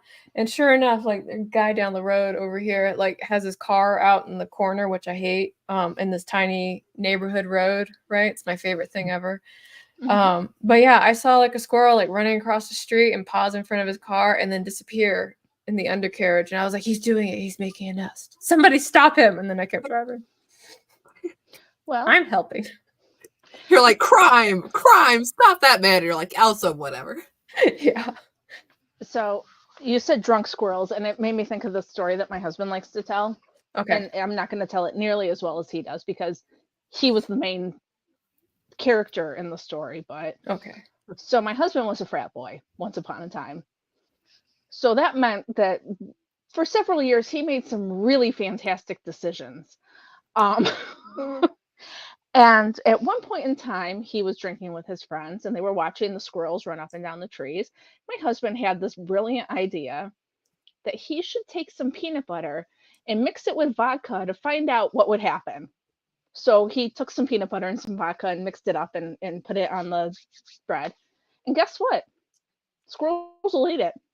And then he said Oh. the squirrel ate it, went up and got in the tree and was like hanging onto the tree and like looked like he was all, and then he started to like fall out of the tree and then he was like grabbing for his bread. And so you can actually get a squirrel drunk.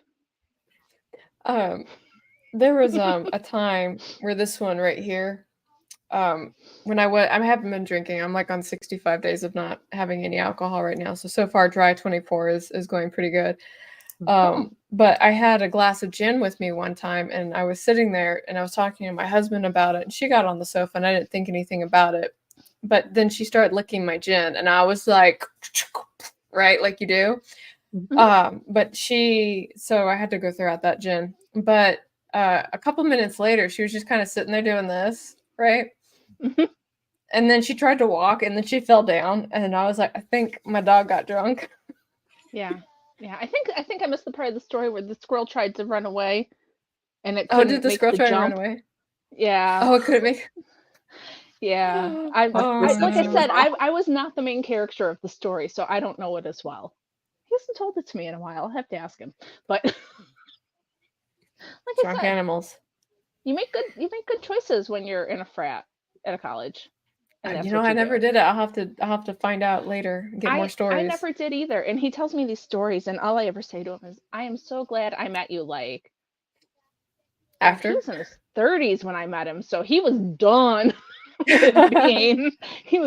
with being a frat boy for like years. Thank God. There's a book I'm reading, and it's a romance novel called Icebreaker, and I'm actually enjoying it quite a bit. But obviously, it involves like some frat boys, and so I listened to some of the stuff that they're doing. I was like, "There's nobody that's that fucking stupid, right?" But then I like go and Google it, and like, no, this is a thing. Okay, cool. Glad I My missed husband has a it. story. Some chick was coming to pick him up, and she said, "I don't know where to go to get you." And he said, "Just look for the couch that's on fire in the road." Like, if he and I were together and that was the conversation that we had, I would have been like, "I'm sorry, you have to find your own ride home. I gotta go." Like, I wouldn't have come and gotten him. I would have been like, "No, no, thanks. No. I'm not interested, but thanks anyway." See, sorry, with animals and alcohol. I remember once we my parents had this Boston Terrier, and when he was a little tiny puppy, so just melon-headed little dog, my dad was holding him and had a glass of Zambuca, and the dog thought that this was a good idea, sniffed it, and then went to take a big lick of it and broke that dog for life. Like at that point, anytime it was such a shock to his little system. Anytime for the rest of that dog's life, if you had anything alcoholic and put it next to him, he'd be like, no. And it was like a force field was around it. He'd like back up and go, ugh. Oh, Oh my God. poor puppy. So anyway, my point about the couch fire was that anything you're reading in that book is probably true, and somebody has probably done it. So I'm sorry, I got off subject, but that was the point. Right. Good subject. I appreciate that. Thank you. Yeah, no, I'm learning a lot about college culture because when I went to college, it was either like I was already in my 30s and then it was remote after that. Mm-hmm. So I really I didn't have the on-campus experience. I guess we can say it that way. Yeah, I did a 2-year degree and I worked the whole time, so like I just kept like living. Like I didn't have time to do that stuff. I wasn't involved. Sambuca has broken many people. Yeah. And how?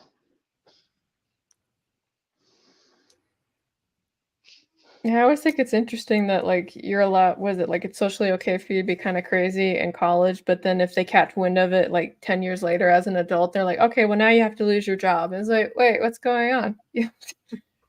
Like, what is this? What's going on? Yeah, It's no. just, yeah. That's what I Although always used to think was interesting about like the MTV spring break thing, because you'd have like all like those college students like absolutely crazy on the beach and getting encouraged, and it's like, okay, go back into college and be a modern citizen and pretend like this week never happened. Mm-hmm. I never understood the whole appeal of spring break, honestly. Like, I like to have a good. I mean, obviously now I'm super old and I have kids and I don't like ever drink or anything. But back when I used to do those things, I enjoyed it. But man, who wants to get blackout drunk for every day for a week? Like, how can you do that? I've never understood how people can do that. That's just me. I don't have that. Every time I had a constitution. spring break, I just played video games. Like that's what I did. That was my thing. It was like, I don't have college for a whole week. Like, holy cow, I'm gonna play so much Star Wars. Like, let's go. Yeah, I think I just worked extra when I had time off because that's what I did. So what are you gonna do? Oh well. Yeah, I was more on the video game side of things. I don't know, man. I'm a nerd. Like, No, you're it's not. incurable. It's okay. I'm a nerd too. I'm kind of bummed out that there's not. Okay, I guess there's Pal World and Enshrouded, but like MMO wise, like there's not really a lot of choices. Like they're all kind of like bleh. And I don't want to go play World of Warcraft anymore. I'm done. It got bought out by Microsoft anyway, which means it's like in its death throes as far as I'm concerned. I used to love World of Warcraft, but I played it before I had kids, so. This Hey, person is saying, I know nothing about knitting and I don't want to be a critic, but deplorable and Carol, you need to knit faster. Anna's smashing you. I'm not knitting currently. well, thank you. And Carol is crocheting. So there you Yeah, go. I'm making fabric. I'm working. I've got nothing. Because I'm at that point of my stress list where I have so much to do that instead of working on any of it right now, I'm just not doing any of it.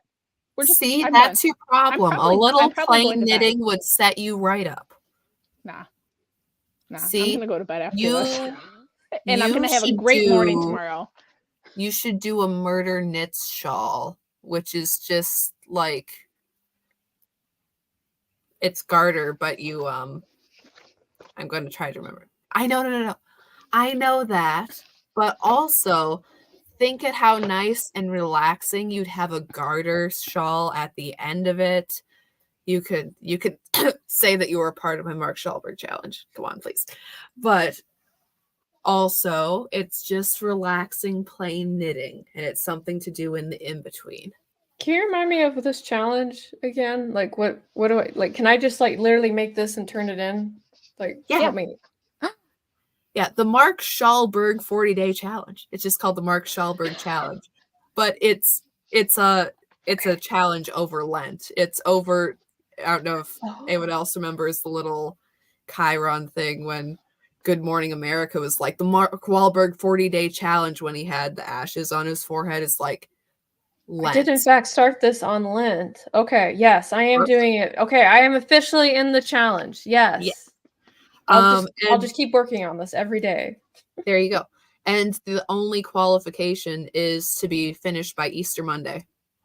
I'll be done. Then you're in for a prize drawing. But you have to use the hashtag, which is what?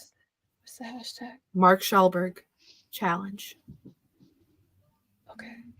I'm in it. I'm in it to win it. That's right. Either way, I have a shawl at the end, so I still win. Mm-hmm. That's exactly what Anne said about it. Apparently, that's why you guys hang out, because you're the same person. Yeah. Well, you're saying that like it's a bad thing. I'm not saying it like it's a bad thing. I'm just saying it. Right. No, but originally we were probably going to have a nicer name on it, but then somebody said Mark Schallberg, and then I cackled like a little goblin. And that was the end of it, because Anne will do anything for a joke. That is true. Like, I was same. Oh my god. Like the puritanical knitting fun run, that was because it made Anne laugh. Honest to God. Shark Week also I find incredibly hilarious. And once the rest of y'all know what the theme is for Shark Week, I just laugh harder. Like it just in the good spirit of it all. I'm excited. I'm excited for Shark Week, even though I know it's months in advance and we'll probably have knitting challenges and other things throughout. I'm excited for this challenge, man. Are you able to see the hashtag? It sounds like you had a private page. I think it's just on social media, isn't it? Yeah, it's on Instagram mostly. I mean, not that I'm not open to it being on other platforms, but I'd have to check those other platforms. And Instagram's a little iffy on hashtags, so if you want to tag me to make sure. But yeah, they're doing like the whole like Facebook, Instagram, and Twitter, X, whatever you want to call it. They're all having like this weird breakup with the hashtag map right now, like because we noticed at work that we have less engagement if there's a hashtag that's involved with whatever we're tweeting versus if we just leave it as it is. So that's the fun thing about SEO. It's like when you notice things like that and you're trying to catch up, because they obviously are not going to send you a memo about it. So you should do the hashtag anyway, so that way we can find it. Sorry. Mark your calendars is still. That was the part that really got her. Because when somebody said that was like beautiful.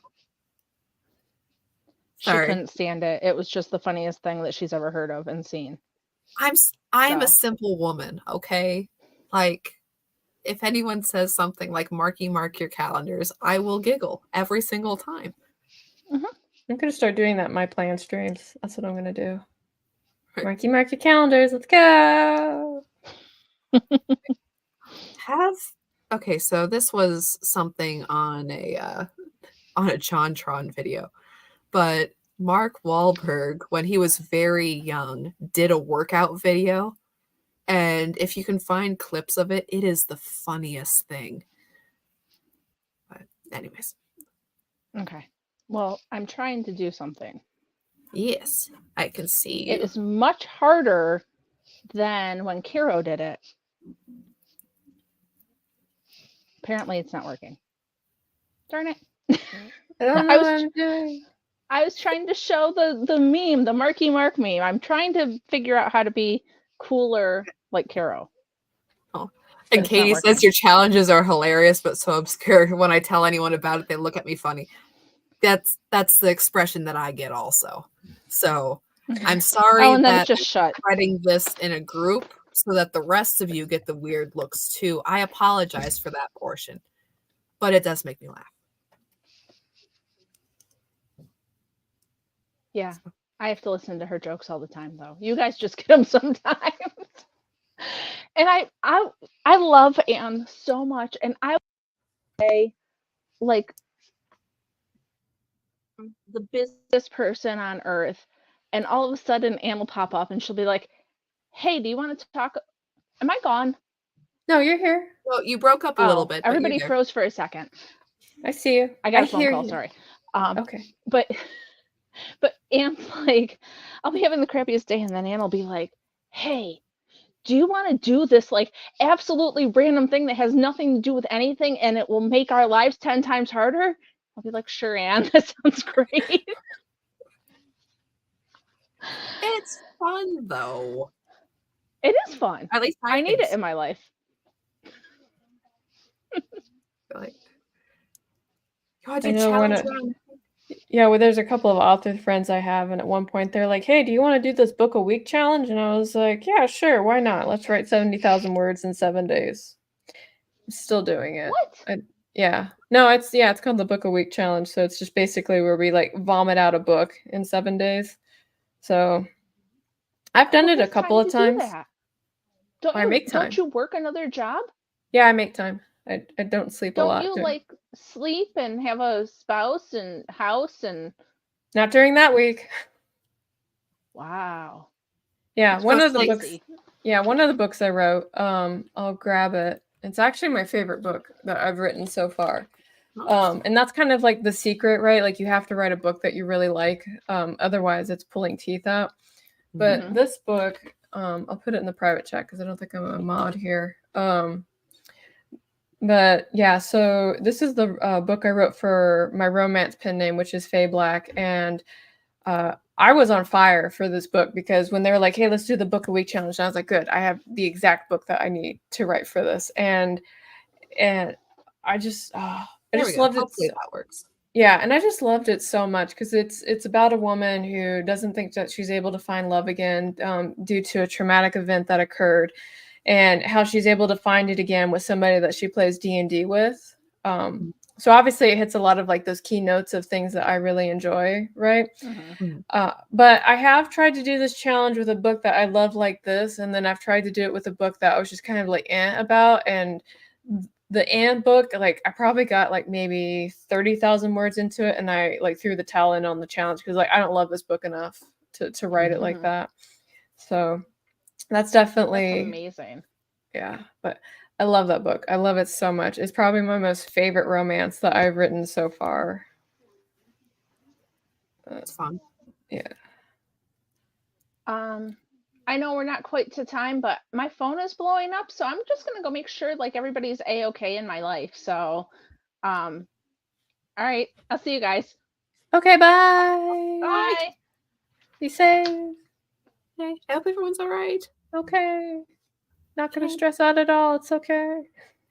Yeah. Don't be stressed. Don't stress. Don't be stressed. Stop being stressed out about your list. It's okay.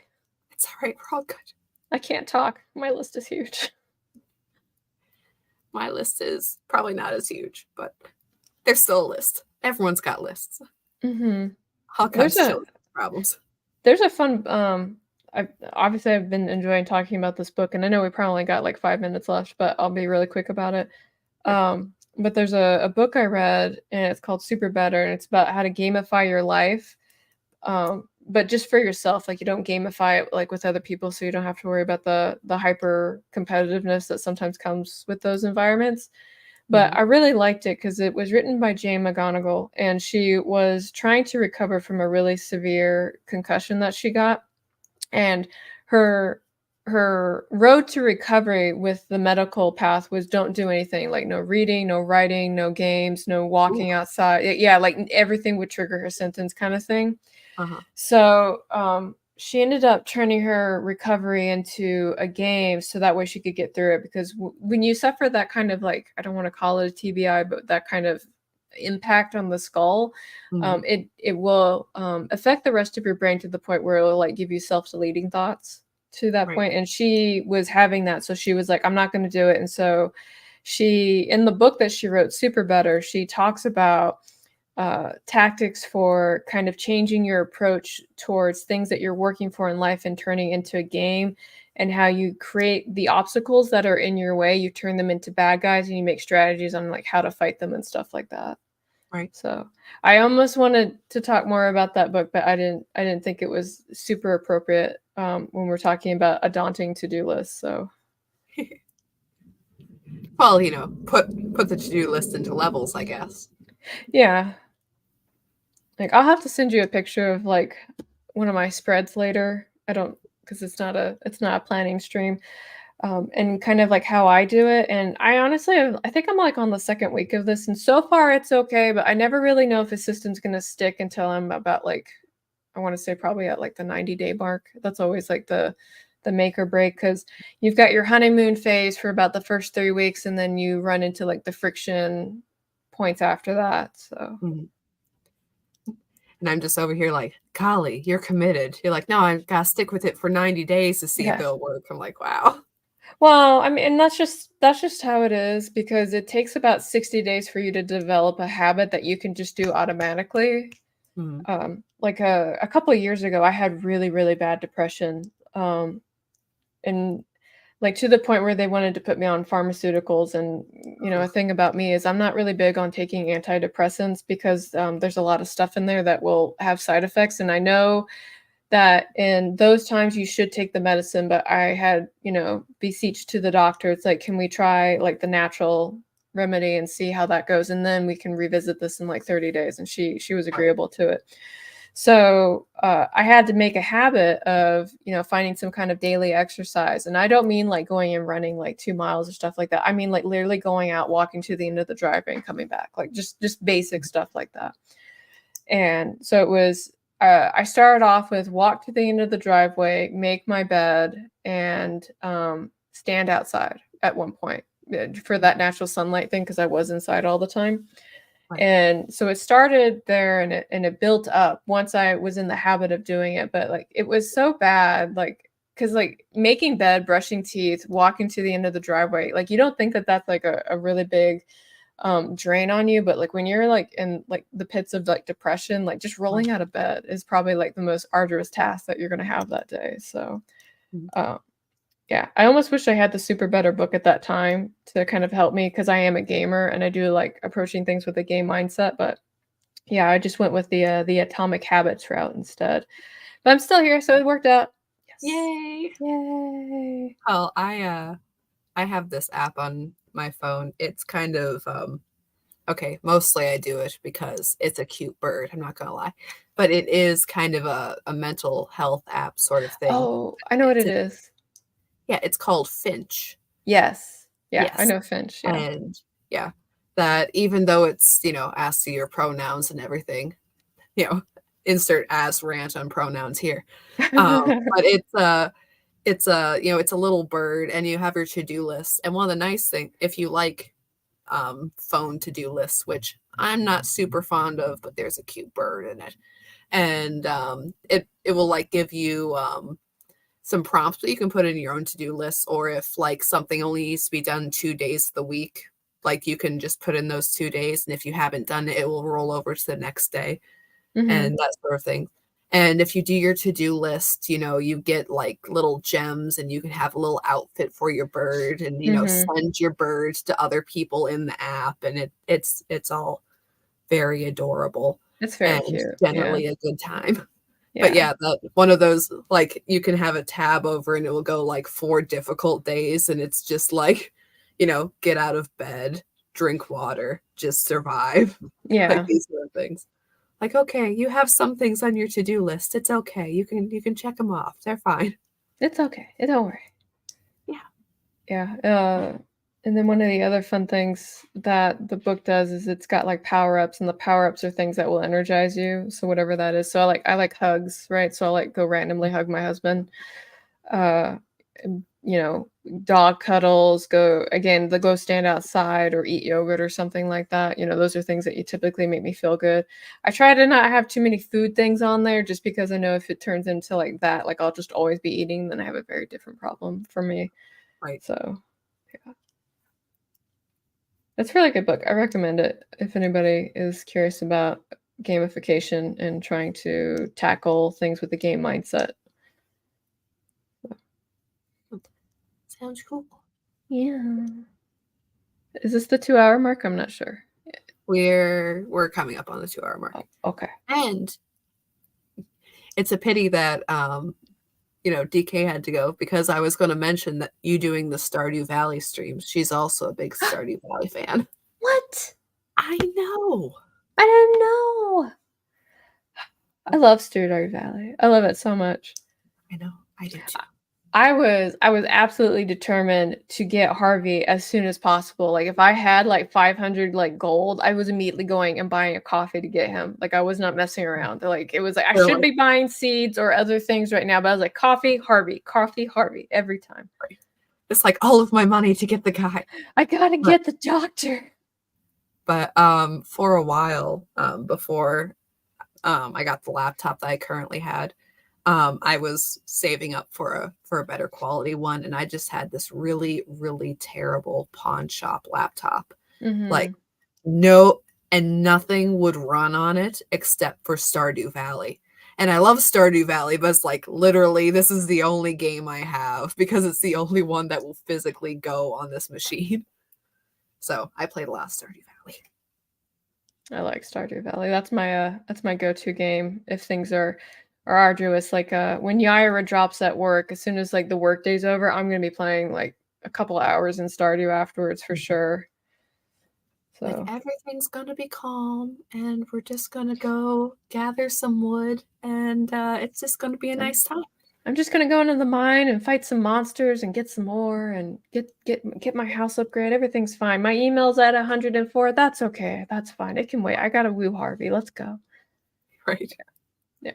And I forget which anniversary they're on, but there's supposed to be some big game update with like new festivals and stuff. So yes, yeah, Abe keeps talking about it, that he's got a big thing coming out and he's going back to the grind and all of that.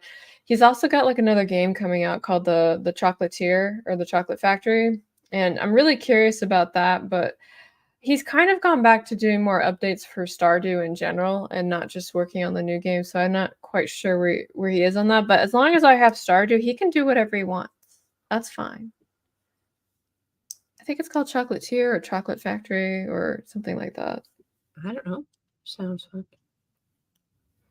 I never really remember the name of the games until I've been playing them like probably 3 weeks straight. Like Pal World. The not Pokemon. Yeah, the not Pokemon, not Fortnite, not all those games, yeah. Mm-hmm. I know life the heck out of that game. It was so worth it. I want to play it some more, but I want to try and play it with friends next time because my friend actually gifted it to me with the intention for us to play together, but the joint server thing was kind of wonky, so we couldn't do it. So we were like playing it at the same time. Yeah. And now that they finally unwonked it, I was like, hey, let's go ahead and start playing together. It's like, oh no, I've played enough now. I'm like, okay, well, I'm still gonna play. You can't stop me. Right. Like, okay, well, I guess I'll be on my own then. That's fine. I got my pals. I'm good. I got my pals. Yeah. There's somebody that I work with who plays Pal World, and like every day it was the update of the Pal World server drama, and I'm like, wow, this is better than a soap opera. I can't believe they stole your stuff. What a jerk.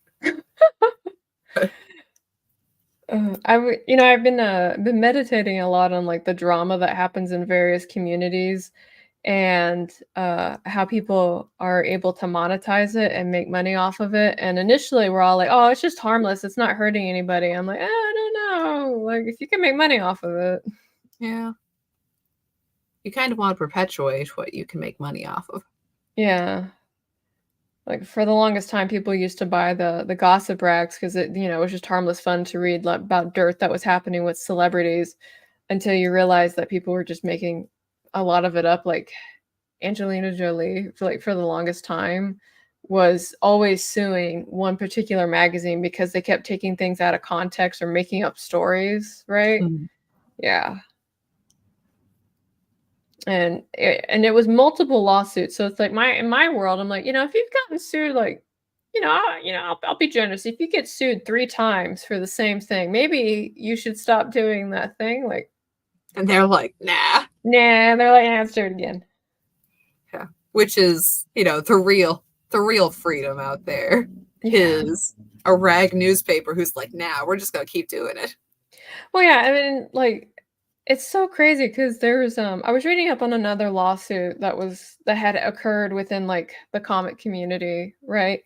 Because I kind of heard an echo about it, and then I was like, it's like it's one thing when you hear it from a person, and I always encourage folks to go do due diligence whenever they're reading something. And the fun thing about when somebody's getting sued is that that case ends up becoming public record, so you can go read the transcripts and stuff like that. So naturally, being the snoop that I am, I went and read the transcripts. And it was interesting because what happened is this group of people decided to monetize by making up lies about another creator, but they weren't just kind of like surface level lies. Like this is stuff that's, against the law kind of stuff. And uh and they kept talking about it and they kept making money off of it and mocking this person for this thing that they knew wasn't true, right? Right. And the whole thing ends up going to court, and one of them is like complaining online because he's saying like this lawsuit I'm involved with is costing me $40,000, and I was like, well, why did you do it, right? And when they were finally in court and talking to the judge, like one of them was the one that said, yeah, I know it wasn't true, but I did it anyway. And so the final order from the judge was like, anywhere that you have mentioned this or talked about it, you got a recording, a tweet, a picture, whatever, it all needs to come down within 24 hours. Mhm. Yeah. So Crazy stuff.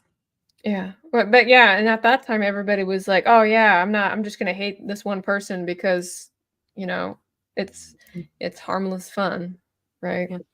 Well, I don't know if you've heard it all in the slightly not, like a content creator thing, but like I guess in a sense, a content creator thing. Have you heard of the Mark Stein lawsuit with Michael Mann? I think I've heard a little bit about. Can you refresh me just in case? It's been going on for minimum of 10 years. Okay. But it was just settled up so Mark Stein, like he started like reviewing Broadway stuff, but was political commentator. Like he used to sub for Rush Limbaugh and Tucker Carlson and stuff. Mm-hmm. So like a well-known guy, and also someone who's been doing free speech lawsuits in like most of the Commonwealth for the past several decades. And this is one of them. Michael Mann sued him. Michael Mann is the guy who did the hockey stick graph. So that Okay. climate change has been normal. Climate has been normal for years, but now at the end it spikes up. But so in this trial, and Stein, had a blog post saying that this is crap. And also Michael Mann keeps claiming that he's a Nobel Prize winner, which he's not. And he's making fun of that. So it comes out just all of this in the trial, all this stuff that Michael Mann did. Like he disparaged female colleagues. He told people to delete emails that said stuff like he made up the hockey stick. It's proven in here he made up the hockey stick. There's no fine scholarship on this, down the line stuff. And at the end, they're like, and I guess Mark Stein did defame him, so he has to pay $1 million. Even though, like, the entire thing, after this recent thing in court, like, they came out, Michael Mann's lawyer gets up and gives a whole spiel about the defamation. And Mark Stein's lawyer gets up and says, at no point in that opening statement could he prove anything of defamation, and he hadn't even filed the correct documents. Like, this is proof, Your Honor. He did not file them at all. It's like, can we just adjourn now? We're just going to keep going. Okay. So it's like, well, I guess we're gonna appeal this puppy. But Stein has had like a couple of really bad heart attacks too, so he's like in a wheelchair and white-haired now, and they're like, no, Oh we're still dear. gonna go through We're it. still gonna go after you. This is what you That's get. right. I can't believe you challenging free speech. And he also has another. He was on a British station called GB News. And they threw him off the air due to, quote, Ofcom regulations, which is their regulation of TV, but now internet, which is particularly insidious. But he and Naomi Wolf have a lawsuit against Ofcom that will go through soon, which is another massive free speech issue.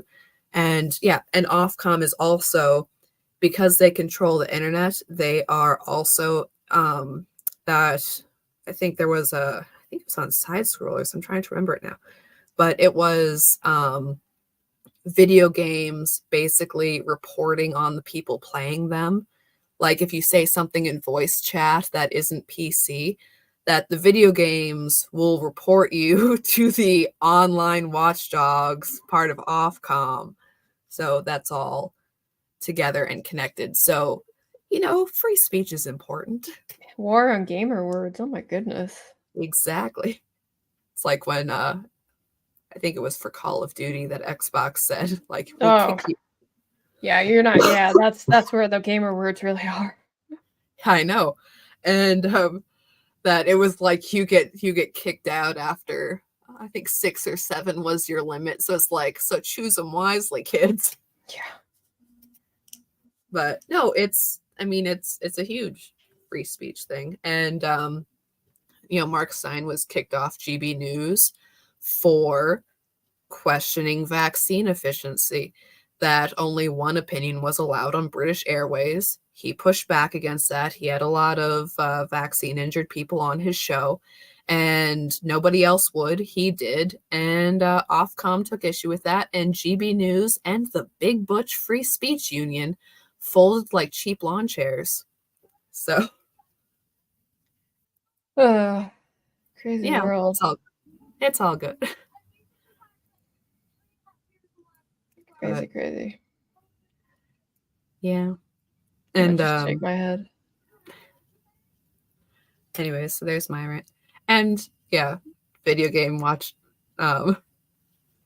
video game watchdogs, just what we need. But as we know, in knitting and crafting and all your hobby stuff, that it eats in on the hobbies first, and then it seeps through to everything else. So yeah. But anyways, we are past our 2-hour mark. Unless there was something else you wanted to say, or no, I'm good. Thank you for letting me pitch my one book. Like I said, it's my favorite book, so I was really happy that I got to share it with you, and its origin story. So thank you. It's awesome. Yeah. But yeah, carolbrown.com is it for the...